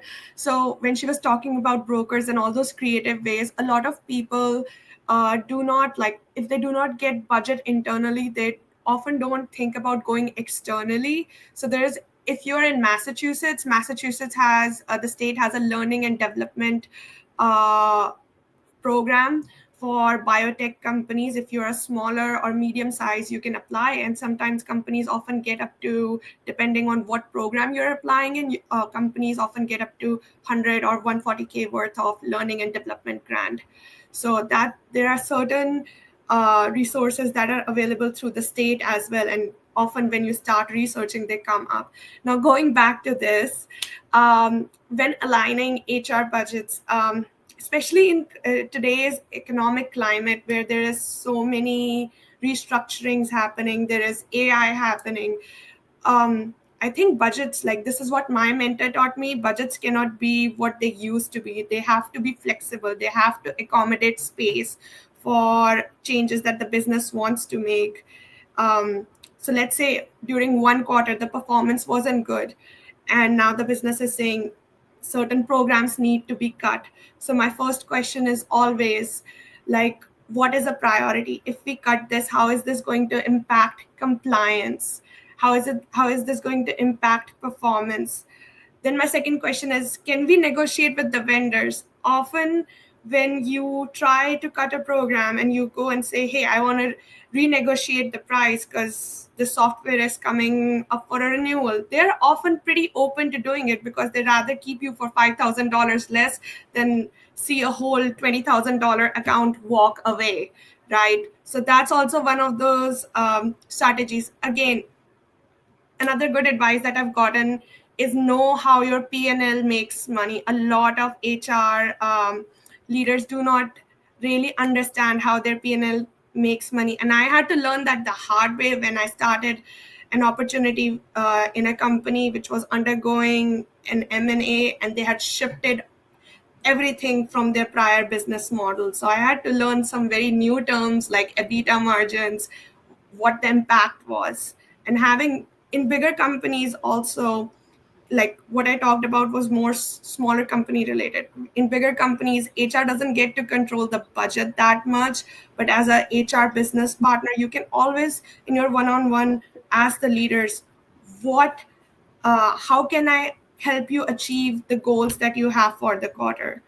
What do you need? Do you need headcount? Are we actually utilizing our headcount properly? You made this request for headcount. What does the structure of your team look like? So those are some things I wanted to highlight.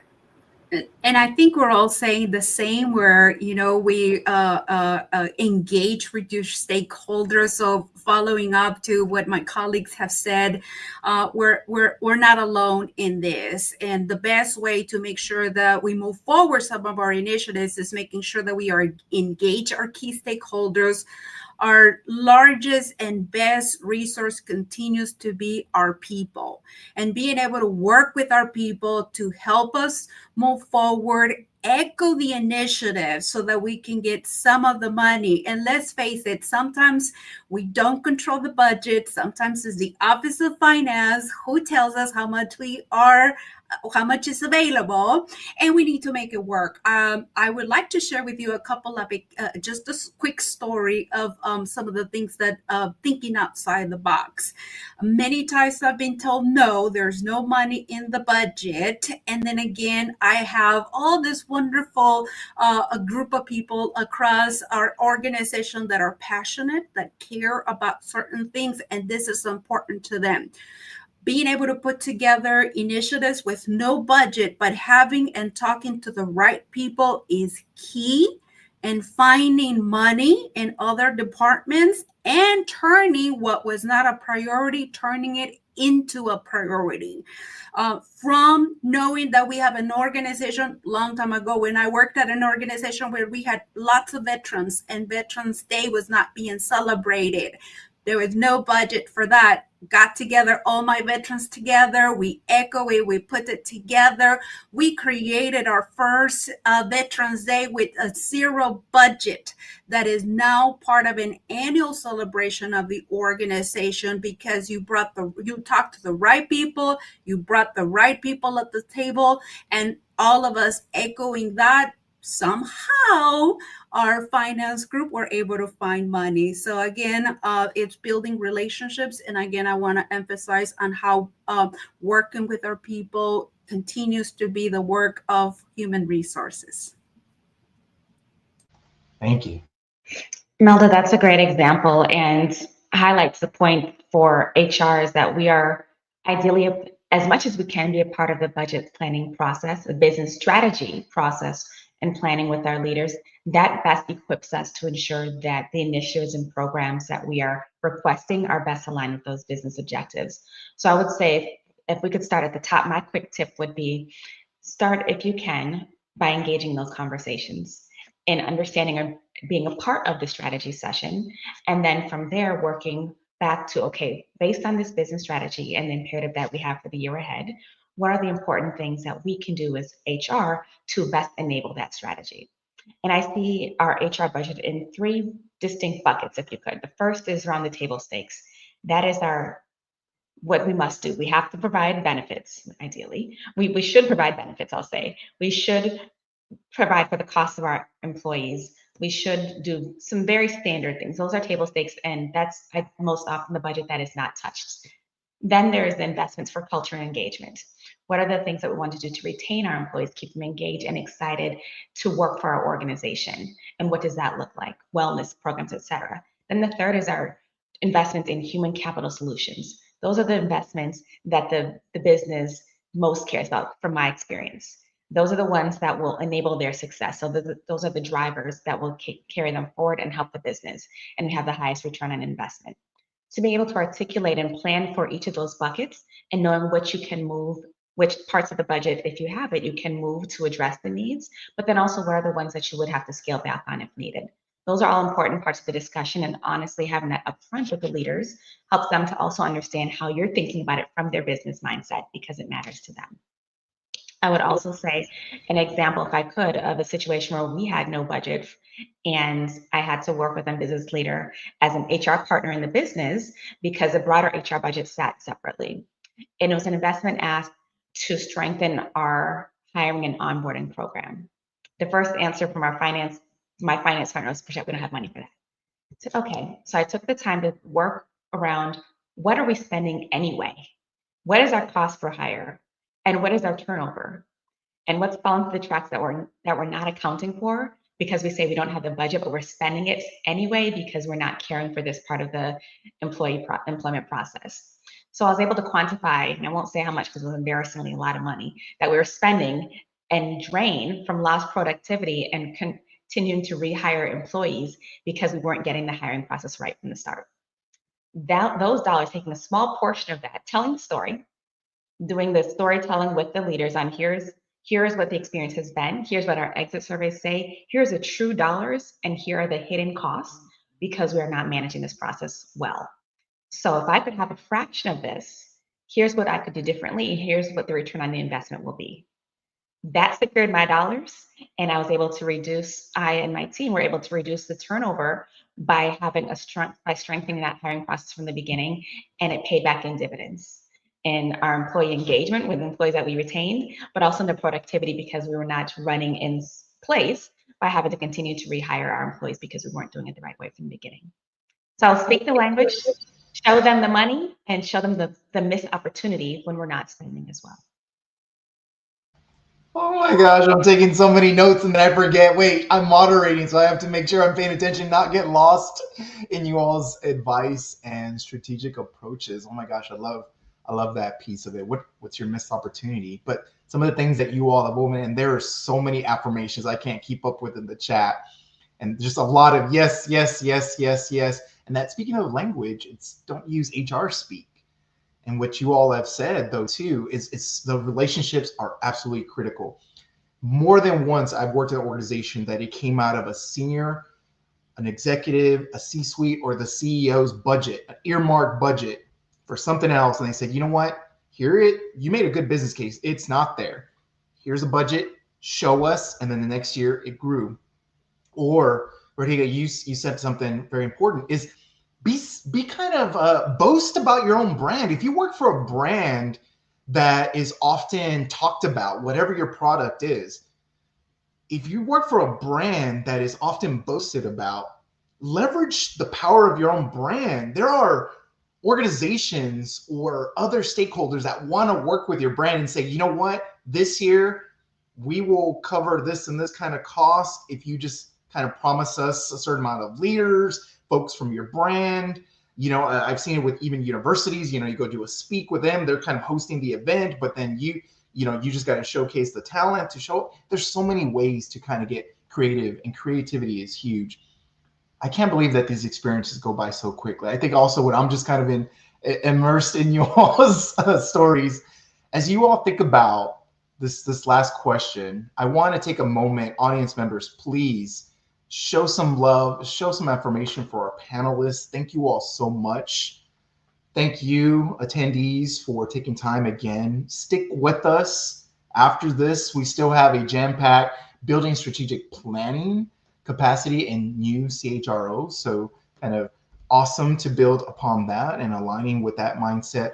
But I'd love, and I'm going to come to you, Imelda. I want you, and the rest of y'all can kind of build on that, bring us home. What's a mindset shift that we should think about, or even just a practical advice? What's a mindset shift when we're talking about budgets and aligning with objectives for the organization, or maybe some practical advice, or both? I think it's a summary of what we've been talking about.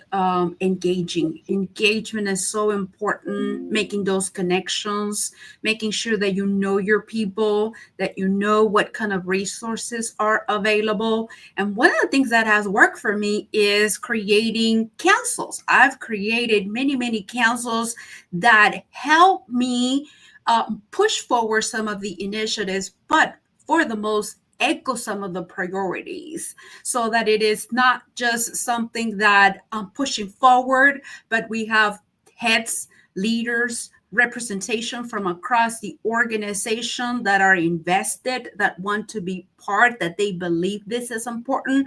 So make it a more a collaborative effort versus more about one person proposing something. And that way you can amplify the voices, amplify the strategies, and amplify the goals. Thank you. Anyone else want to build on that? I absolutely agree with what Imelda has said. If I could go back to one thing I just wanted to pick up on is the common excuse of there's no money in the budget. Let's be honest, we know the budget's already been allocated. There's money there. There may be money earmarked for something else that's not been in use as of yet that could be reallocated. So when you're met with that roadblock, think of it as a hurdle. How do you sell this offering you have that's going to generate a positive ROI for your customer? And your customer may be marketing or finance or wherever you want to maybe run a test program for a new initiative. Again, don't stop simply because you're being told there's no money there. There's money. It just may need to be reallocated. If you can demonstrate a viable ROI that is going to resonate with that department head, you're going to get the money. So that's one thing I wanted to bring up. Make sure that we don't overlook that. Again, how do we align our budgets more effectively with the strategy, and how do we work better together? Well, we're in this together. We work for the same company. We're teammates. We're on the same mission. We should be on the same track. And while we may go at it differently, just keep in mind the end goal we all aspire to achieve. So speaking that common language, definitely understand the business, as it was already pointed out. How do we make money? How do we make impact? How do we measure that? Again, metrics. Make sure you have a common definition of what that metric is and everybody understands, so that we can continue to move towards the goal. I will add being strategic, creative, taking no for an answer, and just, engaging your staff. And my last piece would be to add, come as a business leader that sits in the people's seats. That mindset shift that you deserve to be there at that table having the discussion with your data, with your points, with the ROI proposal, and coming with this pitch, but also making sure that you're not coming as a lesser than with hat in hand, asking for dollars, but truly bringing that strategic value and vision and being able to articulate that to your business stakeholders. Yeah. Just one last thing, everybody covered, I think, every point possible, but just know how the organization views HR, because it's very different, like in countries like China, India, or just in APAC region. And I would say, again, like, try to partner with them. Don't make it an annual thing. Try to partner with them more often and be patient about it, because often they do not understand. But when you start prioritizing and be like, okay, right now we cannot do wellness, but L&D will have the most direct result, and they see that, then you can start asking for more, because it's often is a struggle when HR is just seen as a cost center to ask for money. Whew, let's give it up one more time. Give it up for yourselves, my friends. Thank you all so much. Thank you, audience. And take one more piece of advice. Take a moment to connect with these awesome folks. Find them on LinkedIn. Keep that energy going. Stay tuned for the rest of the summit. Be well, be safe, my friends. Amazing, amazing.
Hello, everyone, and welcome to the Business and HR Strategy and Budget Planning Summit. If this is not your first panel today, then welcome back. If it is, welcome in. This topic is going to be building strategic planning capacity in new CHROs, Chief Human Resources Officers. So if you are already a CHRO and you want to level up, we're here for you. And if you are new to being a CHRO or on your way to, I think this panel will be incredible for you. I'm Lauren Lefkowitz. I'm your host and moderator for this panel. I am the CEO of Fine as a Trap Coaching. I am a fractional chief HR officer and also an executive coach. I would love to welcome all of the panelists to the stage so that we can get the conversation started. I think it's going to be a really rich conversation. Welcome in, panelists. So glad to have you here. I'm just going to ask that everybody stay muted unless you're actually speaking. It helps us avoid echo. Let's just go in the order that we are on the screen, starting with Diana, going around and until we get back to me.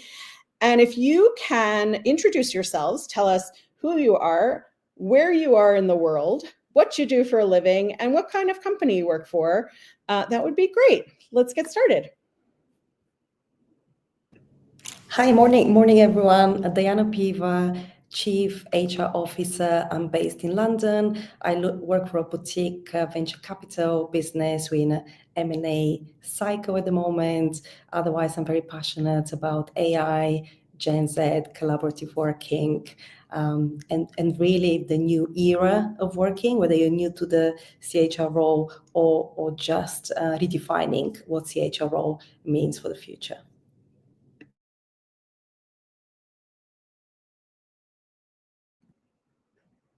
Is it Nkechi? Yeah. So Nkechi sounds like ketchup in case it's difficult for you. So Nkechi, and good evening. It's evening in Nigeria where I am currently. And I work for the Heineken company in Nigeria, currently as the head of employee relations, but I've held roles as head of HR, in talent management, and in business partnering. I'm here because I often think that people think HR is all about being a cost center, but I have practical experience, showing how having a direct line of sight between the HR strategy and the business strategy delivers even on P&L KPIs. I've worked with large sales teams as a senior HR VP for sales. And so I'm here today to learn and also to share. Thank you very much. Hi, I'm Amber Ushka. I am located in the United States in Seattle, Washington. I am the Chief HR Officer at Lead Venture. We are a SaaS-based digital marketing services company focused on helping dealerships of all kinds and all sizes attract, get, and keep their customers. I've been with this 1,400-person global private equity-owned company for about 4.5 years. Excited to be here and learn and share. Hi everyone, my name is Evelyn. I'm dialing in from Kenya. I work for Britam Group as the HR director. We're in 7 countries and we are in the financial services space. So really happy to be here to share our experiences, but also to just learn from each other. Really keen on this topic because for me it comes at a very timely time in terms of our strategic planning. We are just in that cycle for the next 5 years.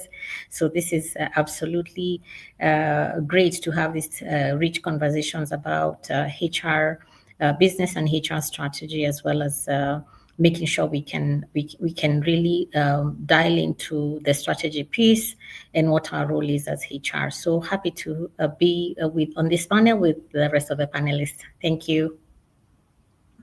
And hi, everyone. My name is Kelly Dragovich. It's great to be here. I'm in the Bay Area, California.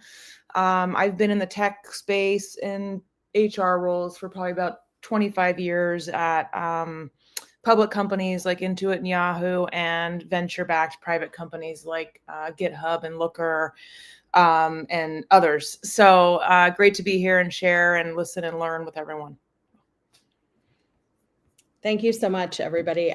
We are among giants, so I'm so glad to have the diversity of location and experience and ideas and opportunities. So I'm going to start with a pretty sort of basic level question, which is whether you're a new CHRO, like you're new to that level and role, or whether you're new to an organization or a company, what is the first step you should take as a new CHRO when you're entering the role to build that strategic credibility quickly? And I'll ask you to just watch each other's mute buttons and come off mute and share, and everybody gets to share for every question.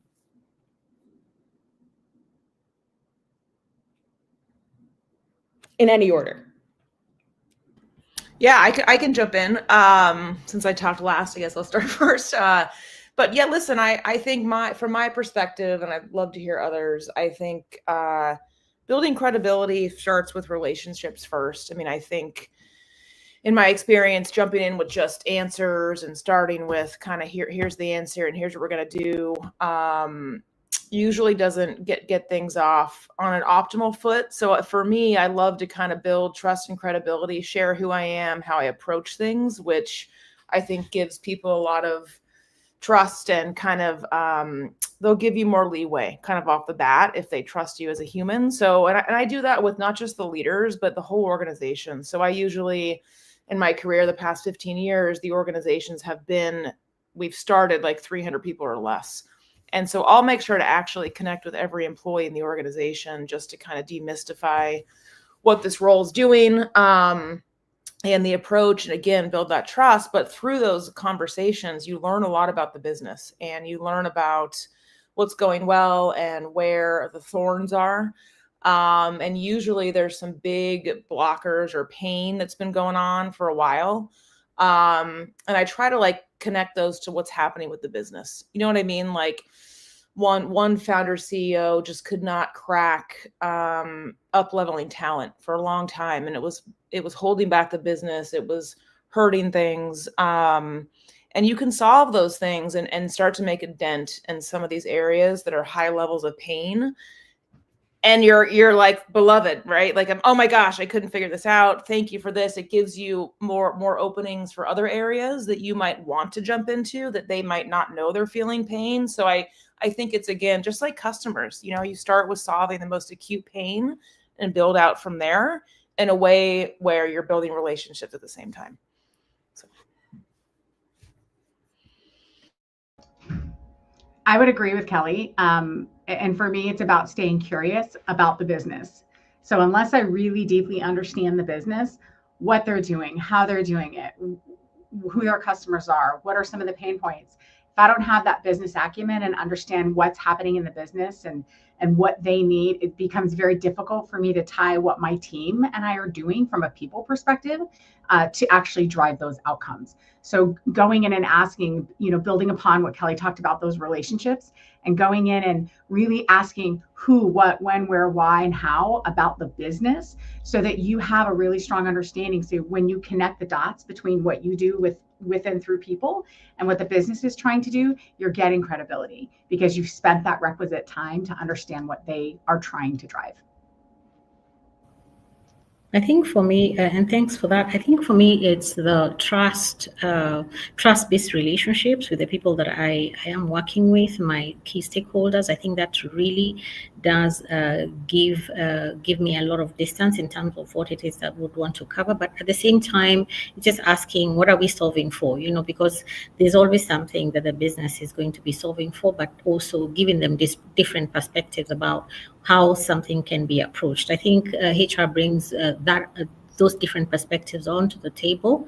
The other thing is just making sure that you're moving collaboratively. So alongside the business, rather than running off ahead of them or constantly being behind them. I think it's just being a partner with them in terms of understanding their business, understanding what really keeps them awake at night, and actually what actually also gives them a lot of fuel to move forward. So that's the way I would actually look at what gives me credibility, and then actually executing, because that's the other piece that needs to happen. If it's all talk and also not executing timelessly, so that can actually dent your credibility if it's not happening as it should. So those would be my thoughts around just building that credibility with the stakeholders that I have. I would like to go next. And for me, I like to lead with empathy.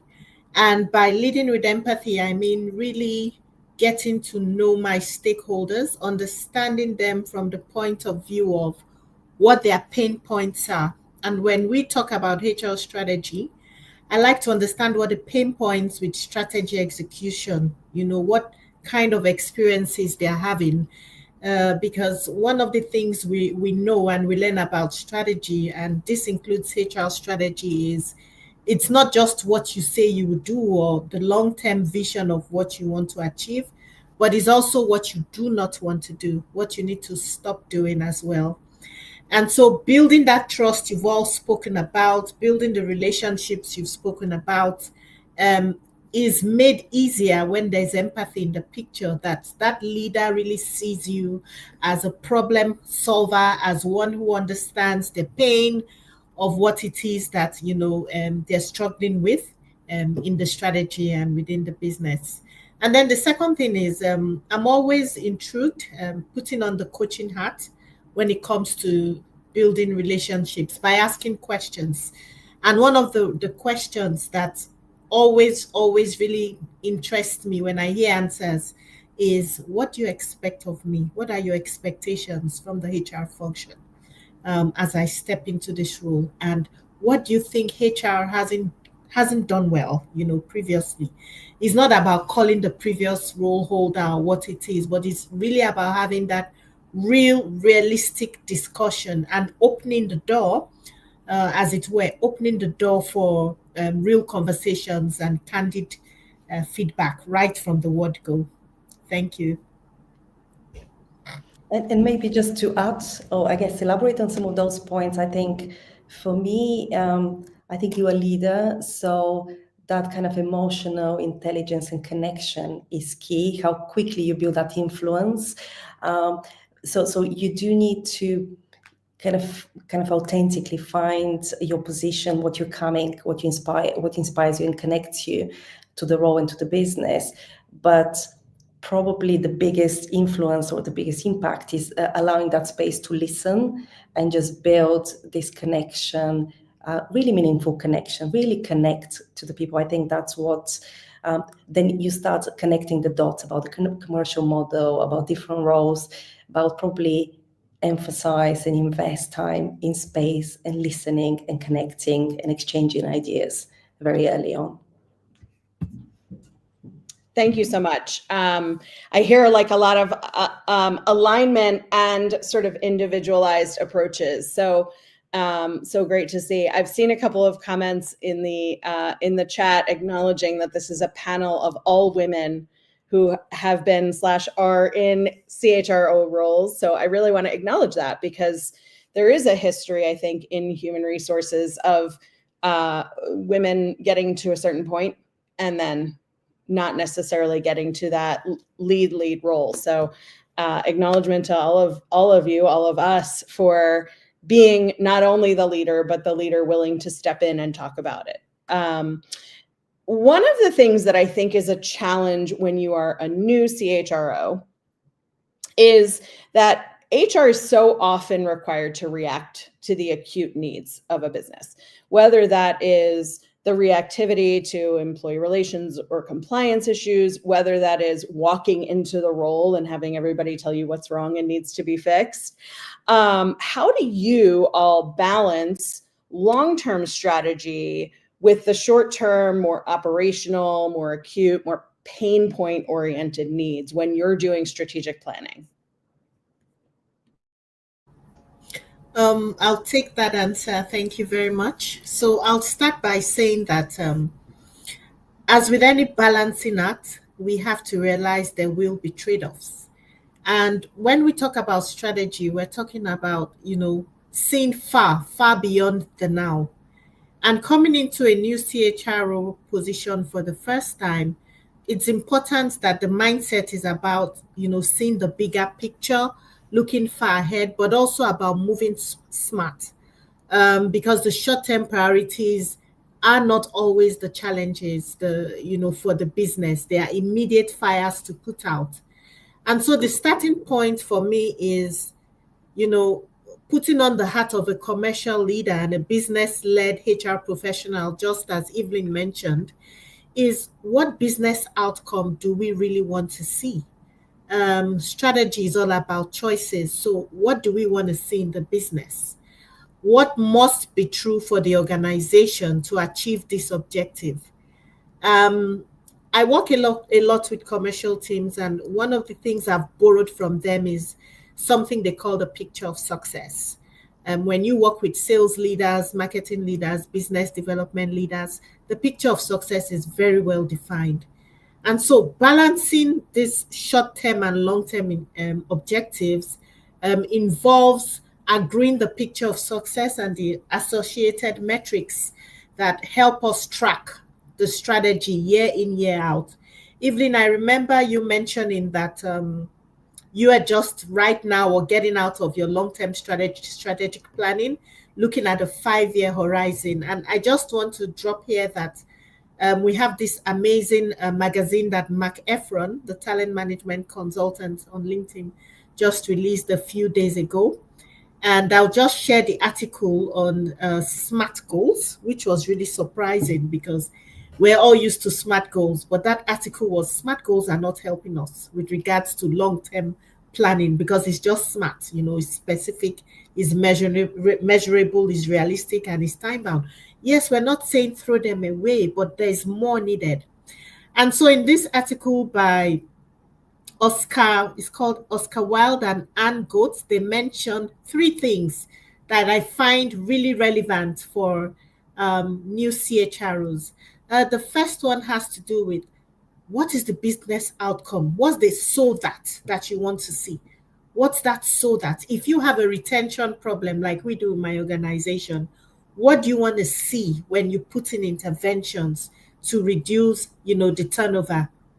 And then the second one is what will be deprioritized or changed as a result? So, instead of going with the status quo, if the status quo is not what your strategy needs, can you call out what will be deprioritized?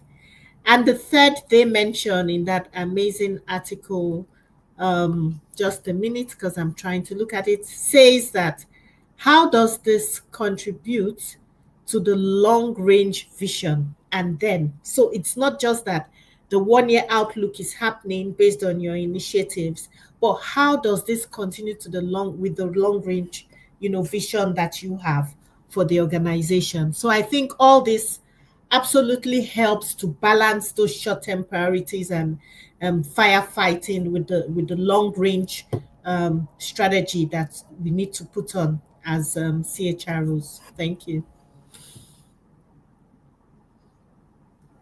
I want to build on something that Kelly talked about, relationship, right? So, and Nkechi, you also talked about it, leveraging those relationships to contract with your clients, right? Whether they're leaders or employees, about how you're having to balance. A lot of the work that I do is education about what HR does and what HR doesn't do, and why we do those things.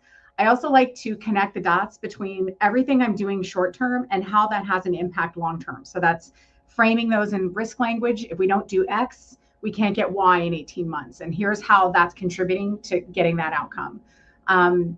Connecting the dots between those short-term items or those short-term activities and kind of that long-term success, I think is all about giving them, kind of scenarios of, here's the best and the mid case and the worst case scenario if we were to do these things, and how those connect those short-term objectives and those long-term initiatives that you want to drive that are going to really add value to the business. And in the private equity world, it's all about building value in the business. Yeah, agree, Amber. And I everyone had great points. I guess my ads, without repeating, at least I learned the hard way a couple times, is you can't actually live in one world and not the other. And I'd love hear you all are seeing the chat, but if you're all strategic and just kind of hanging out in the clouds and talking great game and everything, you're probably not going to be successful. But if you're in the weeds all the time and just kind of pushing stuff through and executing on tactical things without connecting it higher up, you're not going to be successful. So I think that's the hard part about this role, is you kind of have to do both and connect the two all the time. And I think one of my biggest learnings and pieces of advice is to make sure you have enough scaffolding on your team to be able to do that. A lot of us, we care for ourselves last, and we go in there and you try to do everything, and then you're working 80 hours a week and you just want to jump off a cliff, and I think for me, it's been really helpful to learn how to set boundaries at the beginning and say, listen, this is a yes or a no, after, of course, credibility and trust. But if you build your team well and organize your work and work through the team and with them, you can accomplish a lot of that stuff. And I think to your point, Lauren, about all of us being, female CHROs and whatnot, this role is really changing out there. And I think if you do this really well, you kind of become a COO. Like, it's incredible how much influence, how much visibility, how much power for good and things you can move in the business when you do that. Just to keep it real, you can demand a lot of comp. You can be compensated the same levels as CFOs. I mean, this is all changing, which is great. But I think I'll cap that by saying, how you do that well is to have a point of view on the business. You can't just take orders and say, great, I'll do this. You actually have to internalize it and be able to go toe to toe, with your CFO, with your CRO, and talk about things around what this organization is trying to do with its business model around your work. Because if you just execute on your work based on what they think the business needs, you're going to be viewed as a pair of hands. And so I think even if it's, old school piece of paper and journaling, but think about stuff and actually have an opinion that you can internalize. Whether it's right or wrong, it doesn't matter. You're still viewed as an equal business partner in that respect. So thanks. I think one of the things and thanks, those are really great insights. One of the things that I've picked up along the way, especially for this role, is first, really being very clear about the picture of success. Like Nkechi said, I think one of the things that if you're able to really show that picture of success to the team, I think it's always easier to sort of then work it out in a way that we are on this journey to get to that final outcome. And then really trying to design your work around what are the tactical things that we need to do? What are the lead measures that actually take us further down that path to take us to that last to that outcome that we so desire. But the other thing is also being very present in the business, so that when things change, you also sort of shift, and you can actually shift based on what now has moved. So for example, if something was a priority at the beginning and it was something that you're dealing with as a BAU, then suddenly it blows up and becomes, oh my God, this is the next big bet.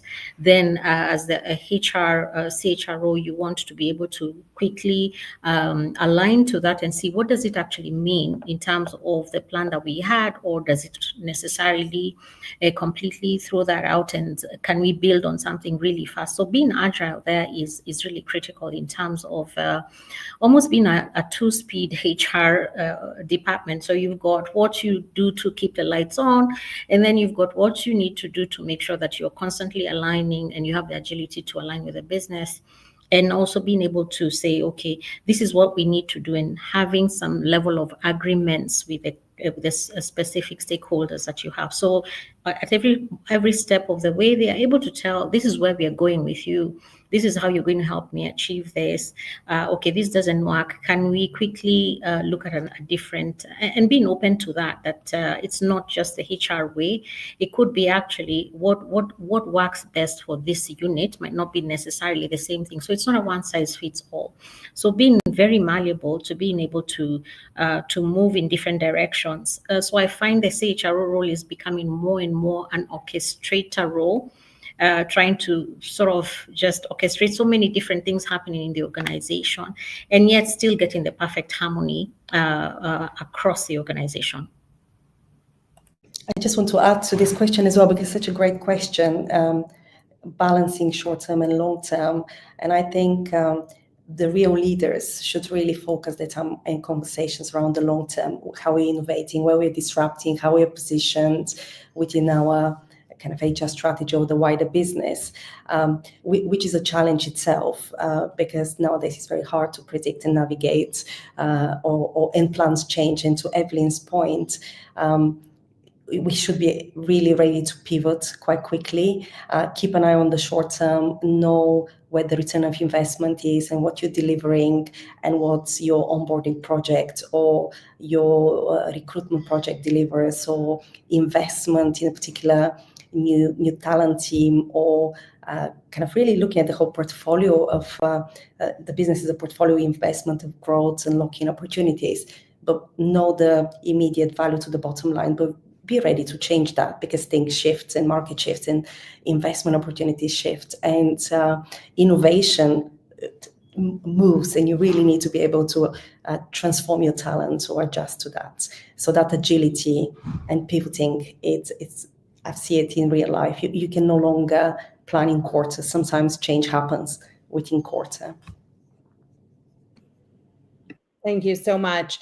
The chat is pretty active out there. And so I'd love to bring in a question that came in through the chat from either Jean or Jeannie Gervin, which is one of the things that we've all talked about a little bit here is the elevation to strategy and learning the business of the business, which is more the art side of being in a CHRO role.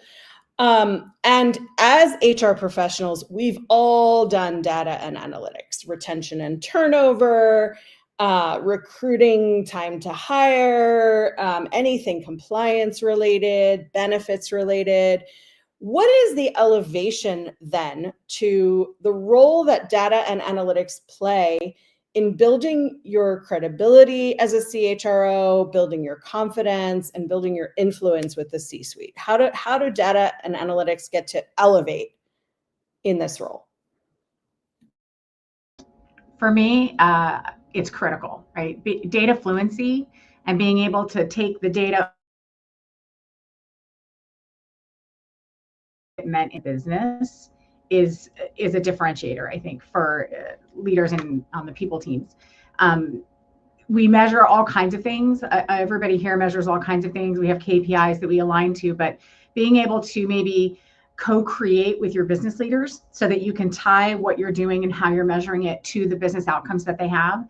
Can I tie my attrition cost to a percentage of EBITDA? Can I take the leadership development programs that I'm driving and show the impact to manager capability and that driving retention in the business of either customers or employees. So being able to tell your story using data, hugely important, because most leaders and executives, particularly my manager, who's the CEO, he's data driven, right? Being able to tell the story, but punctuate it with the data and then tie that back to the business outcomes, I think is a huge part of what we do. And taking that, what is HR has been known for kind of soft, squishy things and making them more business aligned, harder things that we're driving to make change in the business.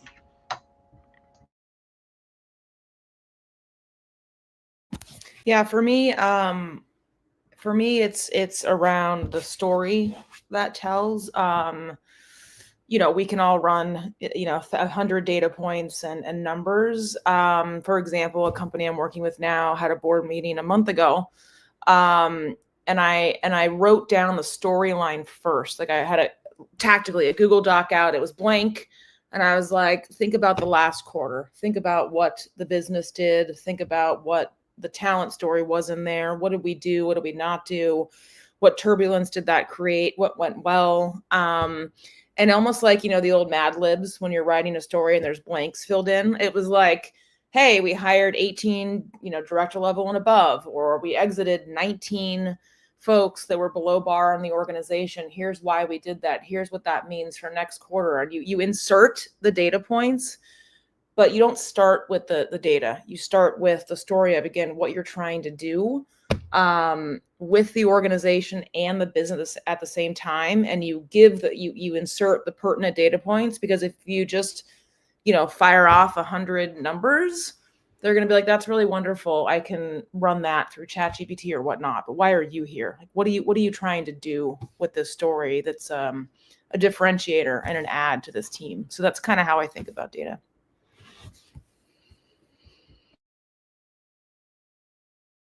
So for me, I think the one thing that I know data has helped a lot, especially just in the role that I play currently, is just being able to frame things very clearly and being able to tell the story like my fellow panelists said, that yes, you can know all you need to know about the business. You can also have fantastic change leadership skills, but then the influence and storytelling really comes from what kind of data are you sharing, but not just data, the insights about that data, and being able to reframe or frame things in a way that actually makes it that the CEO care or the boards actually care. So in my role, what I find that I do have quite a number of data points and analytics that I prepare for the board and for the ExCo team, but it's always about what does this then mean for us, whether it's now and also for the future. So, for example, if you're looking at your leadership, for example, your talent benches, and you're not seeing enough coverage, you already have some invisible risks, you already have some hidden risks in terms of your strategy execution. So how do you then have that conversation? You can only have that conversation when they're able to see that here's where we have the gaps, here's where we are very well resourced, and this is what it means for our next bench of leaders or our next ready leaders, and when we can actually get that going. So it helps also make the investments. So that's one of the biggest the most critical thing that I use data for is actually being able to justify significant investments in terms of financial investments as well as ExCo and board investment in terms of their time, in terms of being able to really track things and being able to come back to say, this is what your contribution has been and attribution has been to the results of the organization. And that you can only do basically being able to tell that story, but also having data that it's not just any data, but data that tells the story that the CEO, possibly the ExCo and the board really cares about, because they are significant stakeholders for a CHRO. And just to add to that, I'm also a data scientist, and on that kind of investment board positioning, it's really running the predictive scenarios, as Amber said. different leaders connect together their data points to get that business intelligence. So you're able to present different scenarios, forecast predictions, models for the board to decide how to invest in or how to assess success of different initiatives. Yeah, I would like to share a practical example building on what everyone has said. Data is important, and Evelyn, you mentioned data leading to insights. And this came from one of our sales leaders. The incentive uptake was low, it was affecting the revenue targets. And so he called me in, and I was wondering, that's incentive, what can I do about HR as the HR business partner? But I took it up as a challenge, and then we, like he says, start with the why. We started to dive deep with the teams, within the sales function to find out why is the incentive uptake so low, because as you know, this is tied to the revenue targets. And we found out there was a lack of collaboration, working in silos. People felt that incentive was your thing because you're going to earn money for it anyway. And so they weren't talking to each other at all. They weren't looking at how they could play, with the strengths in the team and help one another within the teams. And so one of the things we had to do was refresh the coaching framework for, the entire frontline on that regard, with regards to collaborating around incentives. And they came up with the answers with great ideas. We need to talk more often. This person is good in this, but this person not so. And to my surprise, because it surprised me, in a 9-month period, we moved from about 18% incentive uptake to about 93%. And then all of a sudden it was so exciting, for everyone. But if we don't spend time asking, digging around, slicing and dicing the why behind the numbers or the metrics, we may be missing some critical opportunities for HR to add value, and really have that reputation of being, concerned about the business's performance as well. So I just thought to share that in. Thank you. Chip that in, sorry. Perfect. I can't believe it, but we're in our last 4.5 minutes. So I'm going to ask you to answer the next question fairly quickly so that we can get to everybody. If I have just moved into a CHRO role for the first time, what kind of support should I look for internally and across the business and externally for myself as I step into this role?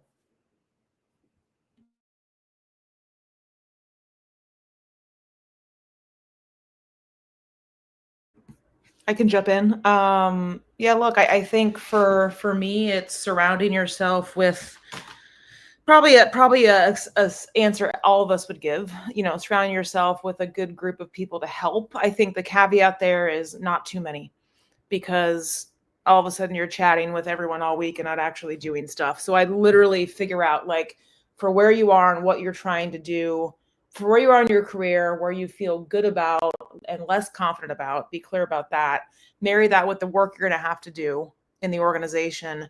Then find the 3 or 4 best people that you can, hang out with to match what that might look like. And it could be, people from VCs, talent partners can help you find great folks if you're more in the private area. There's a lot of great kind of functional mentors now. It's not really like executive coaching. It's more like someone who's done it for a long time and has trauma and scars and understands and can help you see around the corner. It's actually very valuable to have. So I think things like that I would think about. And then there's communities and areas again, but find the communities that work for you, because there's dozens and dozens and dozens, and you can spend all day in Slack in the community. So try to find the quality, folks or communities or areas for what you're trying to do and where you're at in your career, and then you can evolve it as things go. I'll jump in. Internally, finding your champions within the business that you can run things by and pressure test your ideas and your programs to get that great valuable input. And then externally, kind of to what Kelly did, I create a personal board. So a personal board of people that I trust and have, like she said, have done it already, know what to do. So I can pressure test those things. I encourage my teams to do the same in your discipline within HR. create a personal board that you can go take ideas to, pressure test them, get other input, et cetera, so that when you're rolling it out, it's like the very best version you can put forward. I think that's hugely valuable. From my position, I think you entering as a CHRO, you should see the business as a partner, as a shareholder, really see it as a strategist, big four VC, understand the different strategic models driving the business, understand the business strategy. You are there to deliver not HR strategy, but to deliver the business strategy and do everything possible to kind of increase your commercial influence, your market knowledge, to understand the innovation drivers for the business. Really act as a partner of the business, but you own the culture architecture. You're the owner of how people, culture, business outcomes connect within that culture operating system. Yeah, I would add be humble because it's all about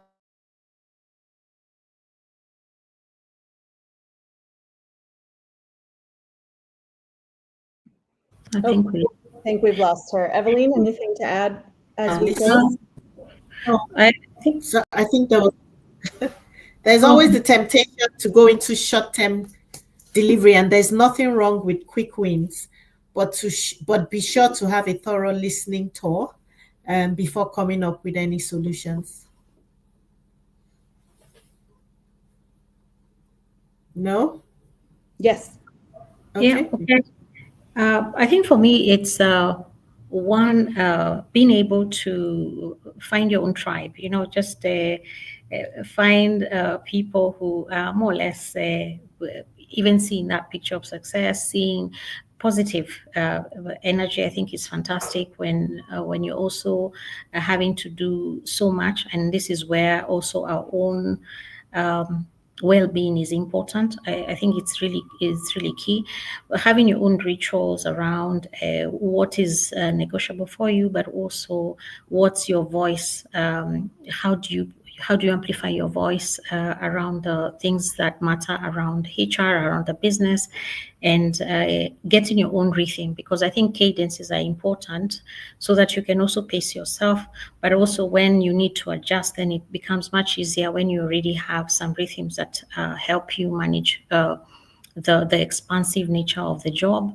The other thing is, I think carry people along with you, so if you do want to go far, you will go with other people. And I have like a fantastic team. So I always feel that we are partnering on the journey together, and we don't want to leave any person behind.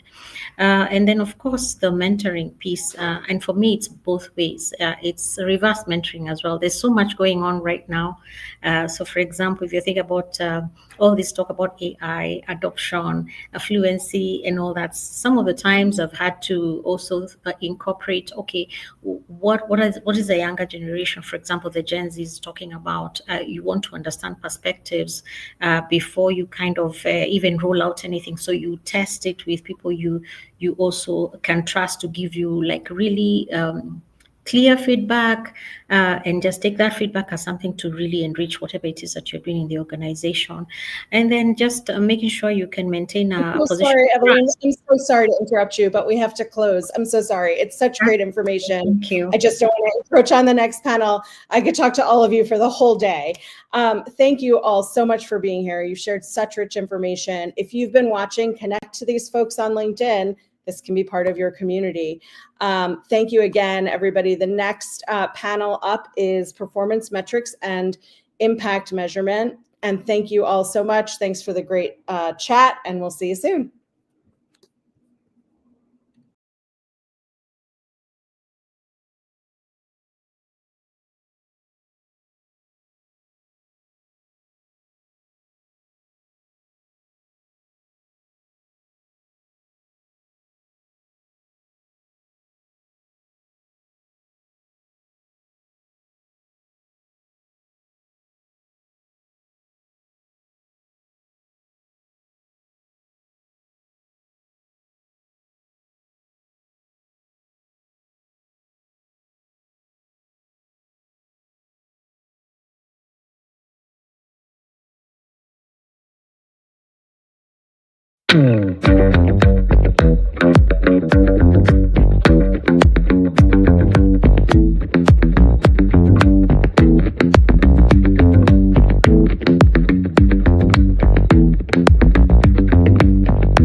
Hello, everyone, and good whatever moment of this wonderful day you are enjoying on your time zones.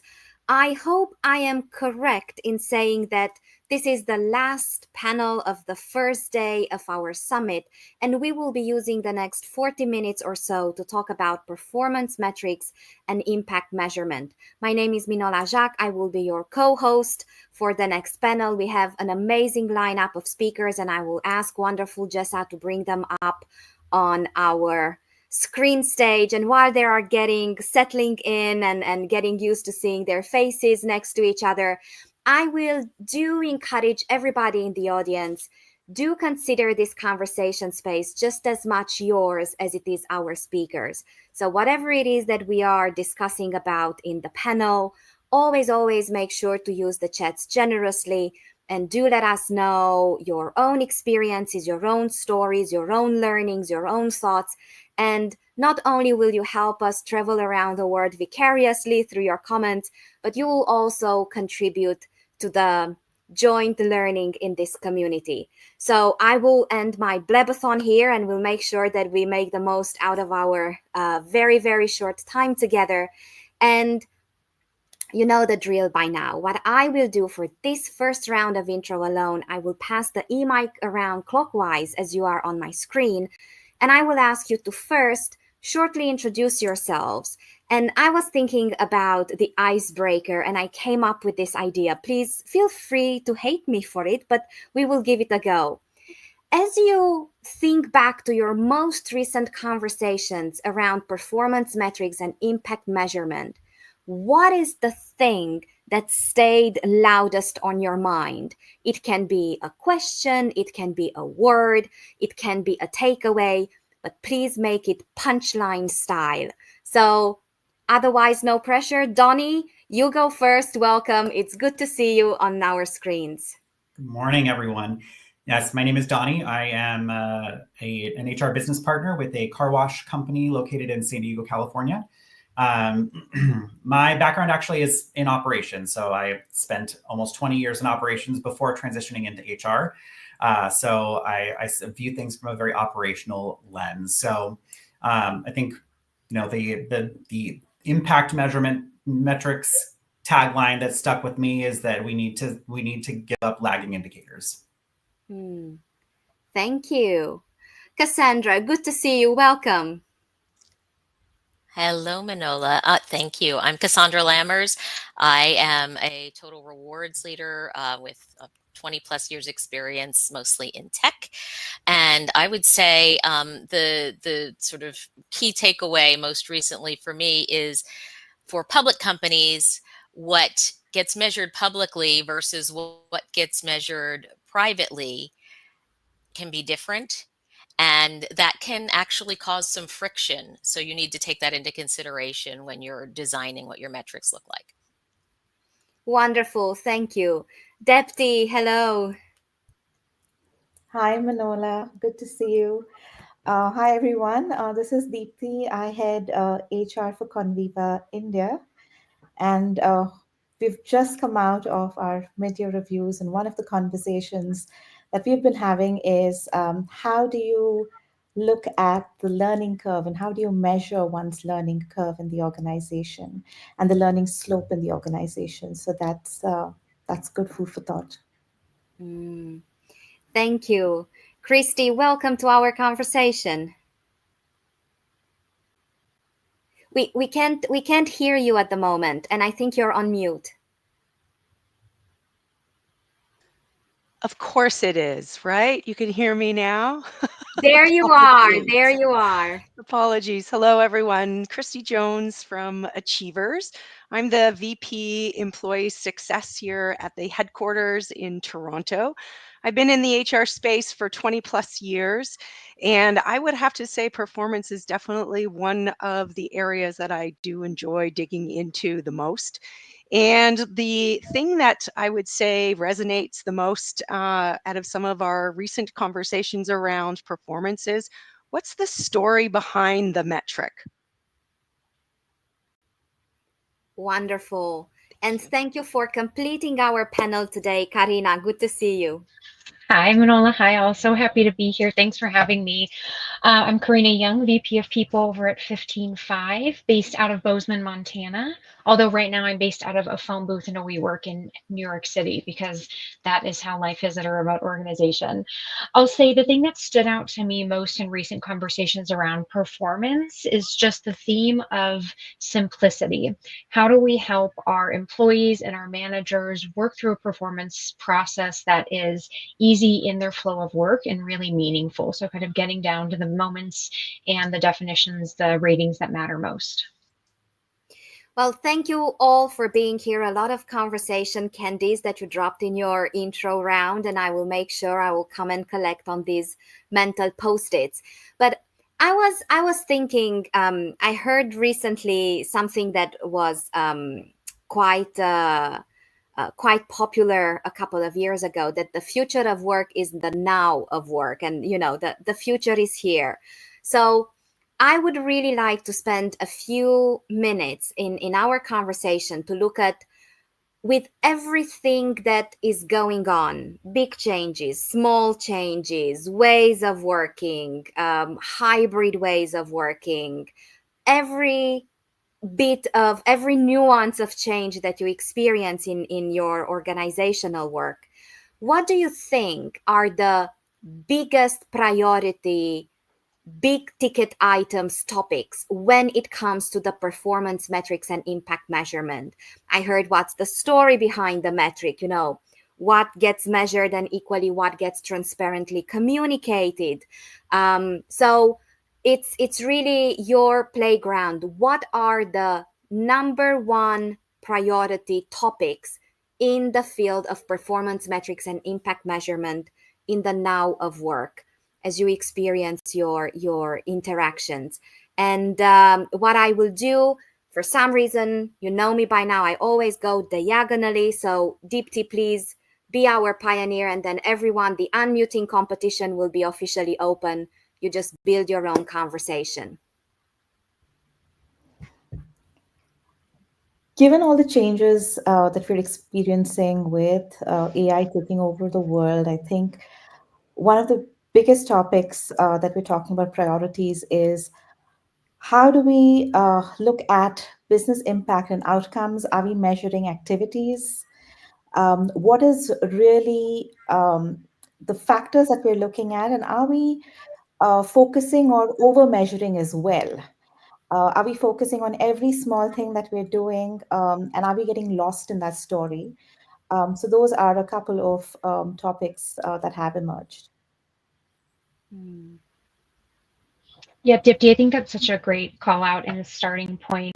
I'll say, just to build off of what you shared, one of the things I've been thinking about and talking about with my other executive leaders lately is really, what does it actually matter for us to measure as the workforce changes, with the influx of AI and agents doing a lot of repetitive rote work for us, what are actually the unique human skills that we need to think about measuring in performance cycles that maybe typically we weren't before, right? Whereas we might used to really focus on what was your output, what was the actually thing that you did. Do we care more now about how you did something, how you collaborated and communicated and came to an idea, how you brought creativity or innovation to the table?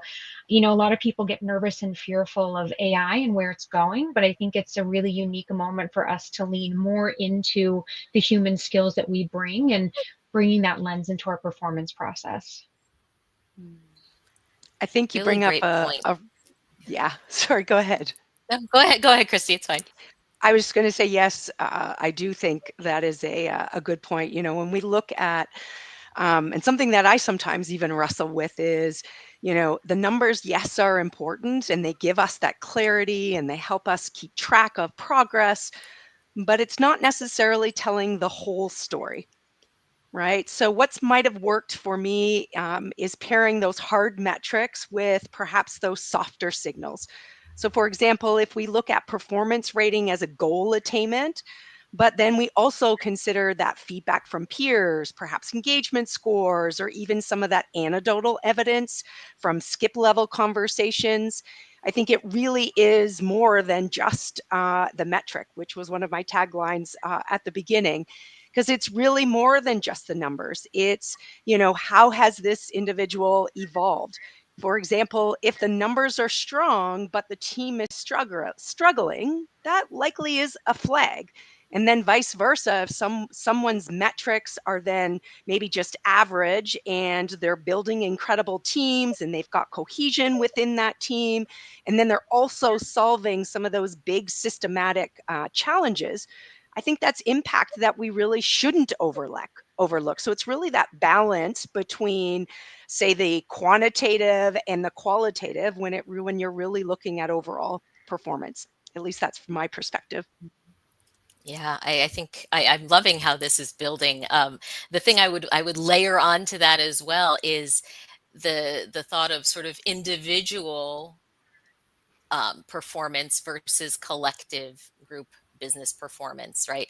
So if individuals are absolutely knocking it out of the park, but the business is struggling or isn't meeting its objectives, then you have to really figure out what's going on there. And I found that, typically you'll see more of these qualitative kind of measurements where the individual performance comes into play, and more of the quantitative kind of measurements where it's the collective and business performance. So really, really looking at how those work together and support each other and what the impact is of those qualitative behaviors and results relative to the quantitative measurements that you're looking at as a business. Absolutely. I totally agree. I think that I know something that I am advocating for in terms of overall kind of business metrics when it comes down to performance cycles, that we start to layer in engagement scores as well. So for our frontline managers, I really think that, Kathy, to your point, like there could be great metrics, but then if the team is not engaged, like there's definitely a problem there. So I think that something that I'm trying to help our executive team understand is that, like, yes, we could be knocking it out of the park from like the business perspective, but if our people are not engaged and they're not really bought into what we're doing at the business, then that performance is not going to be sustained. So we'll see if that ends up happening. Well, kind of like the other end of this question from the other side of it, what do you think is the biggest mistake company make when it comes to performance metrics and impact measurement? Or what do you think is their biggest miss? And Karina, I would invite you to lead us into this. Yeah, I'm actually just going to build on what Donnie shared, because he brought up such an exceptional point around, the intersection of your most important people metrics. So oftentimes we can look at performance in such a silo as just one part of our organization or a people experience, but we really have to be able to look at it as a cross section of how do performance and engagement interact? How does that interact with attrition? I think to your point, Cassandra, you could have a team who's performing really well, but if their attrition rate is over and over again, there might be something else you need to go in there. So I think the biggest mistake is just not diving deeper into the analytics and looking for that intersectionality to figure out where can we actually drive a better people experience and better results. I will just hop in with a very small logistics ask for help. When you are not contributing, if you can stay on mute. I don't know if it's just me, but every now and again there's a bit of echo, and I'm trying to avoid that. And Christy, I saw you taking a deep breath just to probably begin your insight. Yeah, I was just going to add to that. What sounds like, that we are perhaps looking at metrics that may be easy, those easy metrics that don't necessarily bring value. One example is that we're looking at attendance showing up to training per se, but it doesn't really correlate with what is that value and that impact that came out of that initiative. Or for example, if you're only looking at short-term metrics and you're not really seeing how the longer impact, I think we sometimes take the time to celebrate, when we have productivity wins, but we're not necessarily then asking the question on, is that due to burnout? What has caused that spike in productivity? We don't tend to go deep enough to truly understand, right? So I know that I've learned that the impact of measurement really needs to be iterative, right? You need to set that hypothesis of what it is that you're trying to get at. You need to track it, and then really answer the question of, did this metric actually help us make better decisions? And if the answer is no, chances are we probably have to go back and recalibrate what that metric is. That's a really great point. And then associating that too with bringing everyone along as we go, right? Acknowledging when those metrics really are effective or aren't effective, and change management, because we also have to be mindful of, if we're changing the performance metrics period over period, then you're going to create a lot of frustration and fatigue with the change as well. So, which will then have this, a downstream impact on some of those more softer HR metrics, right? Engagement, attrition, things like that. So we need to really kind of keep all of that in mind and bring everyone along on the change management journey throughout this to ensure that they're aware of how things impact both the business and their own individual performance. Building on what Christy mentioned, is not explaining the intent behind a metric being used and individuals misinterpreting it. It might be 100% onboarding of customers, but nobody looking at what training content was provided and whether it was truly an onboarded customer or not. But just because it's, let's say, 100% done, everybody thinks that, okay, everything is great. But only when you start to get so many customer issues, customers churning, then you realize that you really didn't clarify the intent behind a particular metric.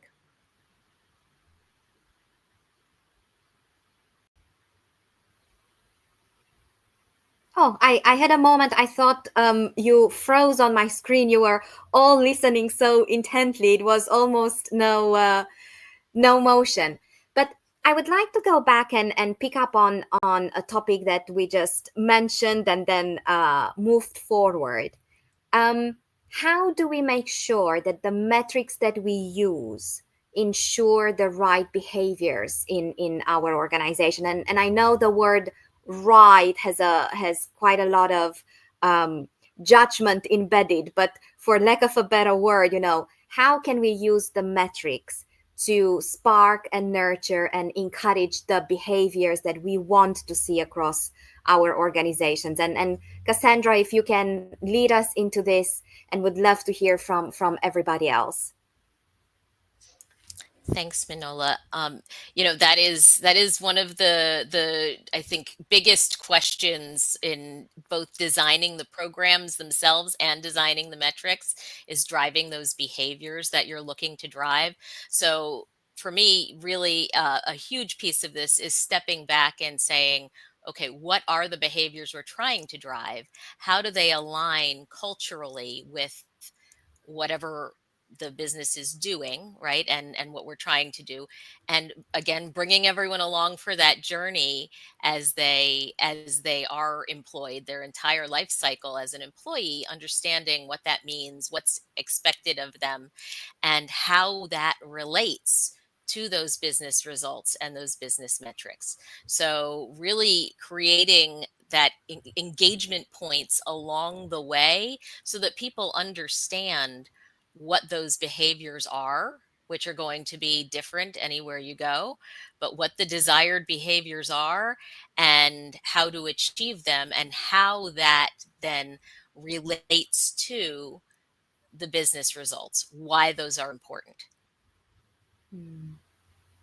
I think something that I think about in terms of connecting the metrics to the quote unquote right behaviors is simplicity in the metrics as well. Like there should be a clear line from the metric to the behavior.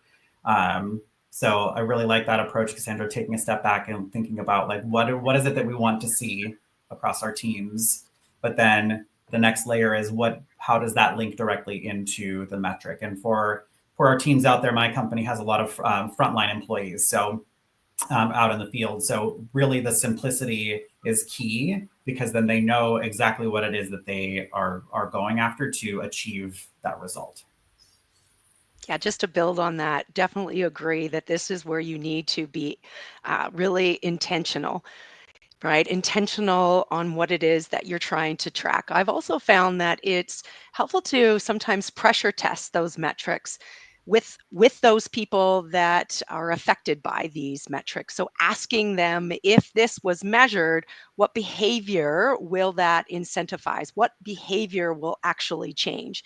And sometimes the answers may even surprise you and help you go back and understand what is it that you should actually be tracking, that then pushes and drills down to what that actual behavior is that you're trying to get at, to either change, embrace, or really try to bring to life within a team.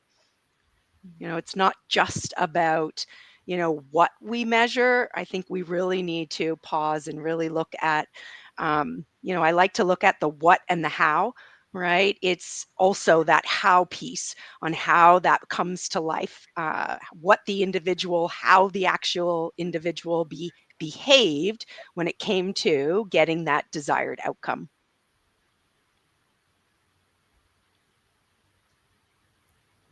One of the things that we do in the organization is not only to define what the behavior is, but what it is not.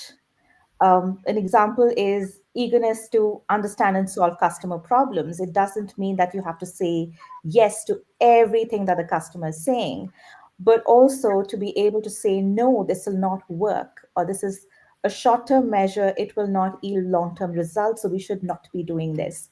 And I feel when you bring in the what is and what it is not, it provides a lot more clarity for individuals and managing expectations. Yeah, the one thing I'll add to this, there's been so many great insights shared, is when we think about driving those right behaviors for your organization through performance, it's really hard to understand if you are on or off track if you only measure performance once or twice a year, right? Like if you just have that single measurement, you're like, let's hope we get it right next year, that by the time we do that survey, it'll all work well. You have to find a way to stay on top of, are the behaviors we want happening in this organization? How do I know? How am I getting the smoke signals early if things are going off track? So I think even thinking about all these great metrics that we define and align to our business, how do we just stay connected to them throughout the year so that we're really in time being proactive and moving our businesses in the right direction? Well, it's really painful to realize that we're already a few minutes into the second half of our conversation, and I do tell people that hacking HR minutes tend to feel shorter than normal minutes. But I do want to keep myself honest and come back to some of the gems that you dropped in your intro round. And Donnie, I would like to pick back up the topic that you touched briefly, the leading and the lagging indicators.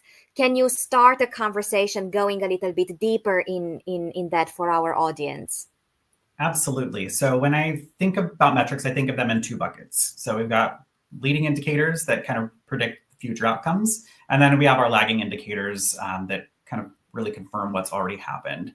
So typically, and what I found transitioning from operations into HR, operations, we really are looking at those kind of like leading indicators, and HR tends to look at lagging indicators. So I feel like in terms of leading indicators for HR, engagement is the most powerful metric that we can look at.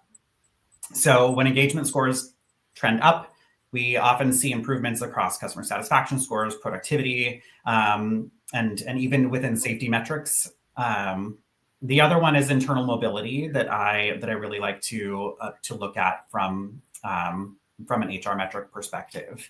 So employees that are moving into new roles really gives a signal of a healthy pipeline and of healthy talent development and adaptability within the organization. So then on the flip side, we've got our classic lagging indicator is turnover. So by the time someone leaves, we all know that the organization has already absorbed the cost of that lost productivity, recruiting, onboarding, training, and the customer disruption. So if we can drive that engagement and keep the engagement level high and really understand what it is that our employees need to remain engaged, we can then take that data back to the executive team and say, hey, this is based off of improving these engagement scores. This is kind of a rough idea of how much we are saving in lost revenue, in onboarding costs, recruiting costs, et cetera. Thank you. Who would like to build on this leading, lagging indicator topic? One of the things that we're, sorry. Okay, Deepti and then Karina, and I also saw Cassandra getting excited. So Deepti, Karina, Cassandra. One of the leading indicators, which I also mentioned in the introduction, is around the learning slope. How often are individuals leaning in to understand the business, to understand the product, to understand technology? With AI coming in, how much of it can be leveraged to be able to drive faster results? When you have that as your leading indicator, then it becomes easy to predict your business outcomes and impact, because everything now is so fast paced that if you aren't leaning in and you aren't learning, you are going to be left behind. Yeah, definitely. I think just to follow up on the AI front, I think thinking about where we can integrate AI capabilities into our HR tooling or use platforms that have that, so that they can be gathering information and insights again in real time. That to me speaks to a lot of what you were sharing, Donnie, and keeping us forward looking of what's actually happening. Then the event has already happened. I've absorbed the cost, and now I'm figuring out how to backfill this really big hole. I think the other area that's really meaningful for me when I think about leading indicators is anything around our manager effectiveness, manager enablement. What do I know about my manager behaviors and skills and actions, so that that can be used to find the teams that I think are maybe doing really well that I can give more support to, or the teams that need maybe some intervention, so that we don't end up in a bad spot with them. Cassandra. I think you stole most of my thunder, so in the very best way. So we'll move on to the next. Now, Christy, I do want to check whether you want to add anything to this, because I do have you top of mind for the next question, but I do want to give you the space if there's anything you particularly want to call out. I think the panelists did a great job here. I don't think I have anything else to add. Thank you.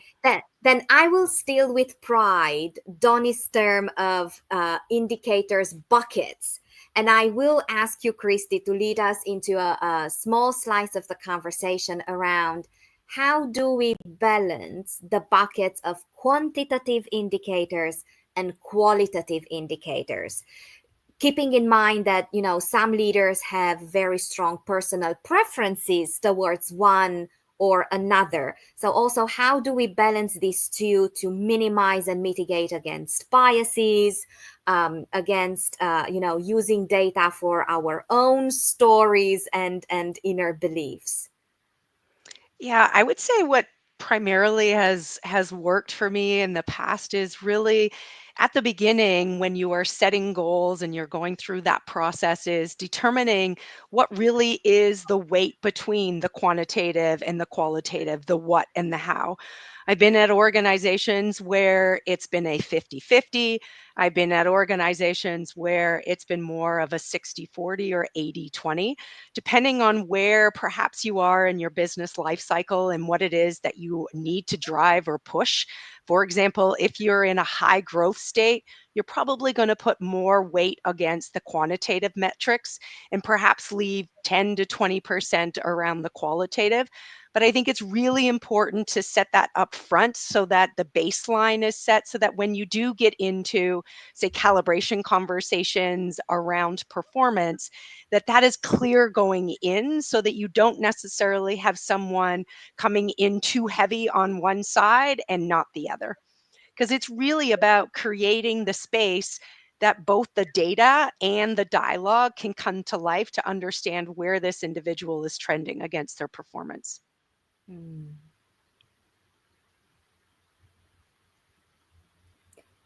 Any additional builds? Cassandra. I think, to build on what Christy was just saying, the other piece of this is that what does good look like in the qualitative space? Quantitative, very, very easy to measure. They're measurable. Qualitative, much less so. So creating some guidelines to help people understand at all levels of the organization and all types of roles what that looks like, how it shows up. It's because again, it's about that how that each and every one of us is behaving in the workplace.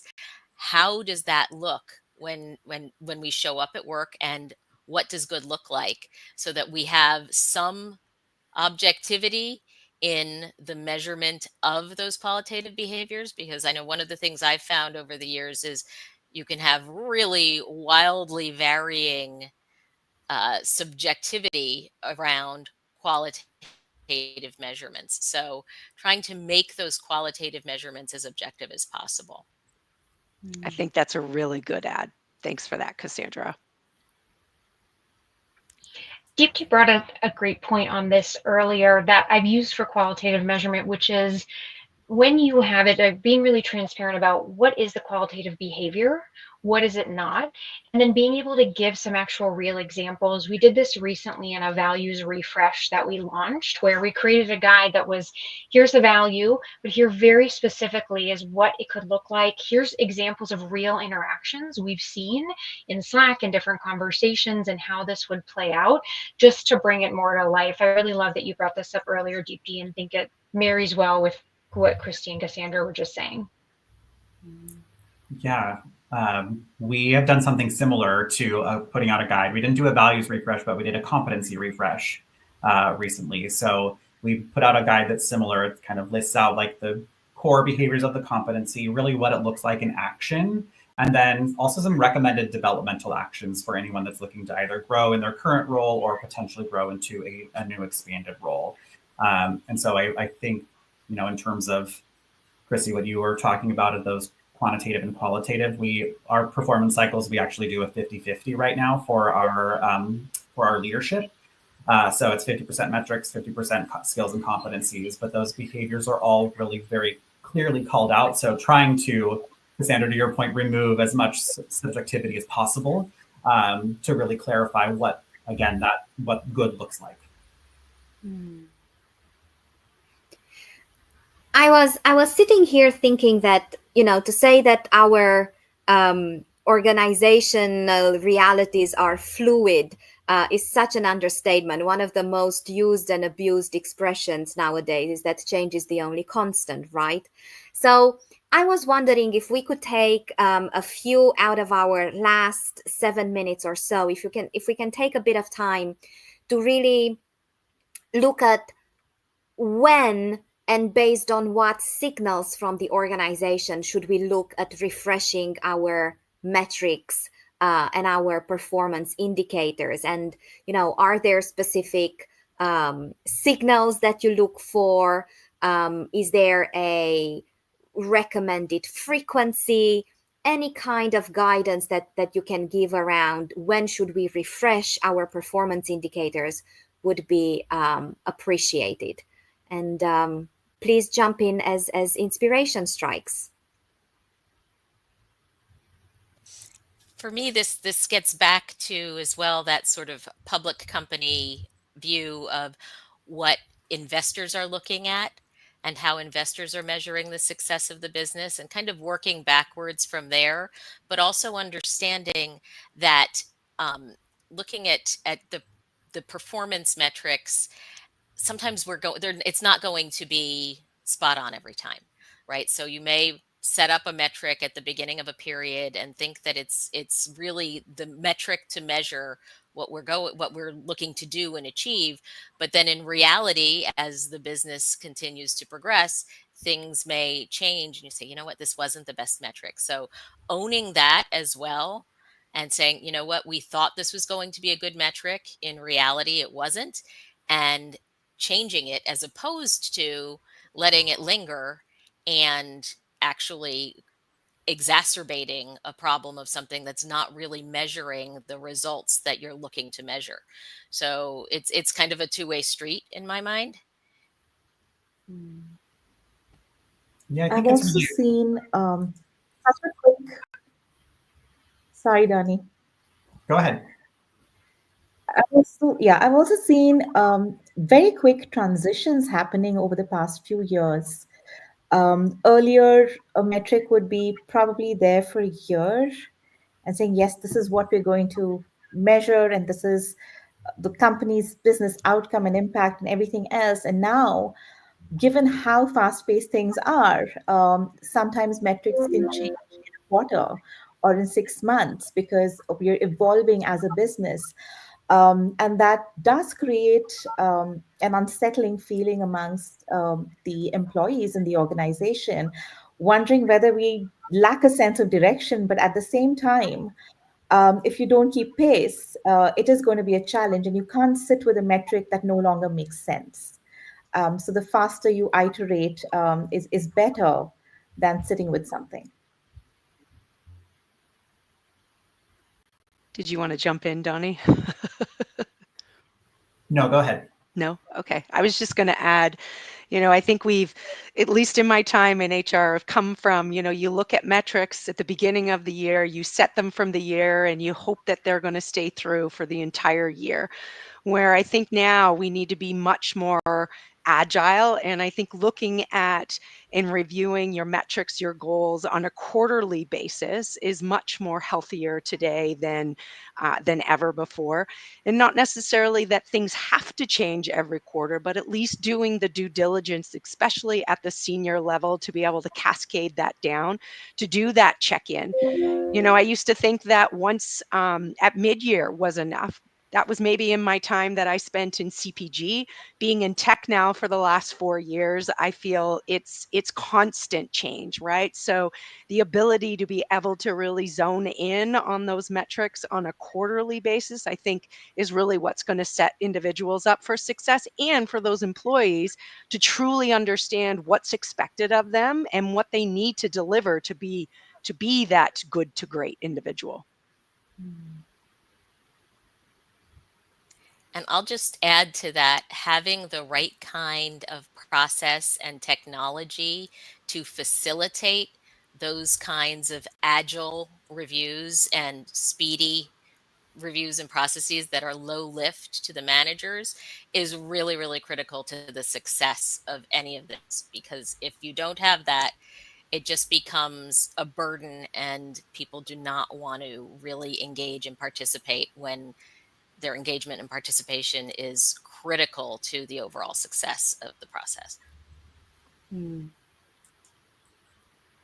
Donnie, would you like to add anything else before we move into the wrap up punchline round? Yeah, I think that just this topic, I really like what you said there, Christy, with kind of the like at least quarterly just pulse check with the with the senior leadership team. Like, are these metrics still relevant?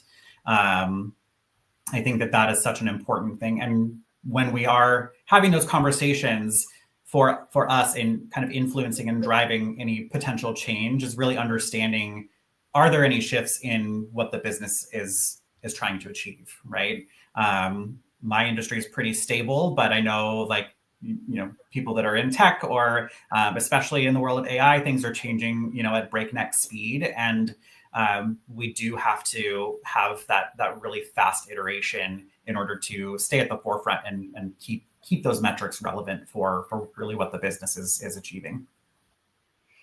Well, thank you all so very much for your generosity of time and your insights. And the wrap-up round is just one word. If you could boil down what a successful performance metrics and impact measurement feels like or looks like, if you could boil down success in one word, what would that be? We will do this counterclockwise. So that would mean that, Karina, you will start us off. I will give you a few extra seconds. I just want to open this question also for the audience, thanking them for being here. I hope that you enjoy this and that you will join us tomorrow and the day after tomorrow. So, Karina, one word. Simplicity. Thank you. Christy. Agile. Agile. Deepti. Adaptive. Thank you. Cassandra. Meaningful. Wow. Donnie. Engagement. Thank you. Thank you all so much. Also, a big thank you to Jessa for keeping us safe from all technical glitches.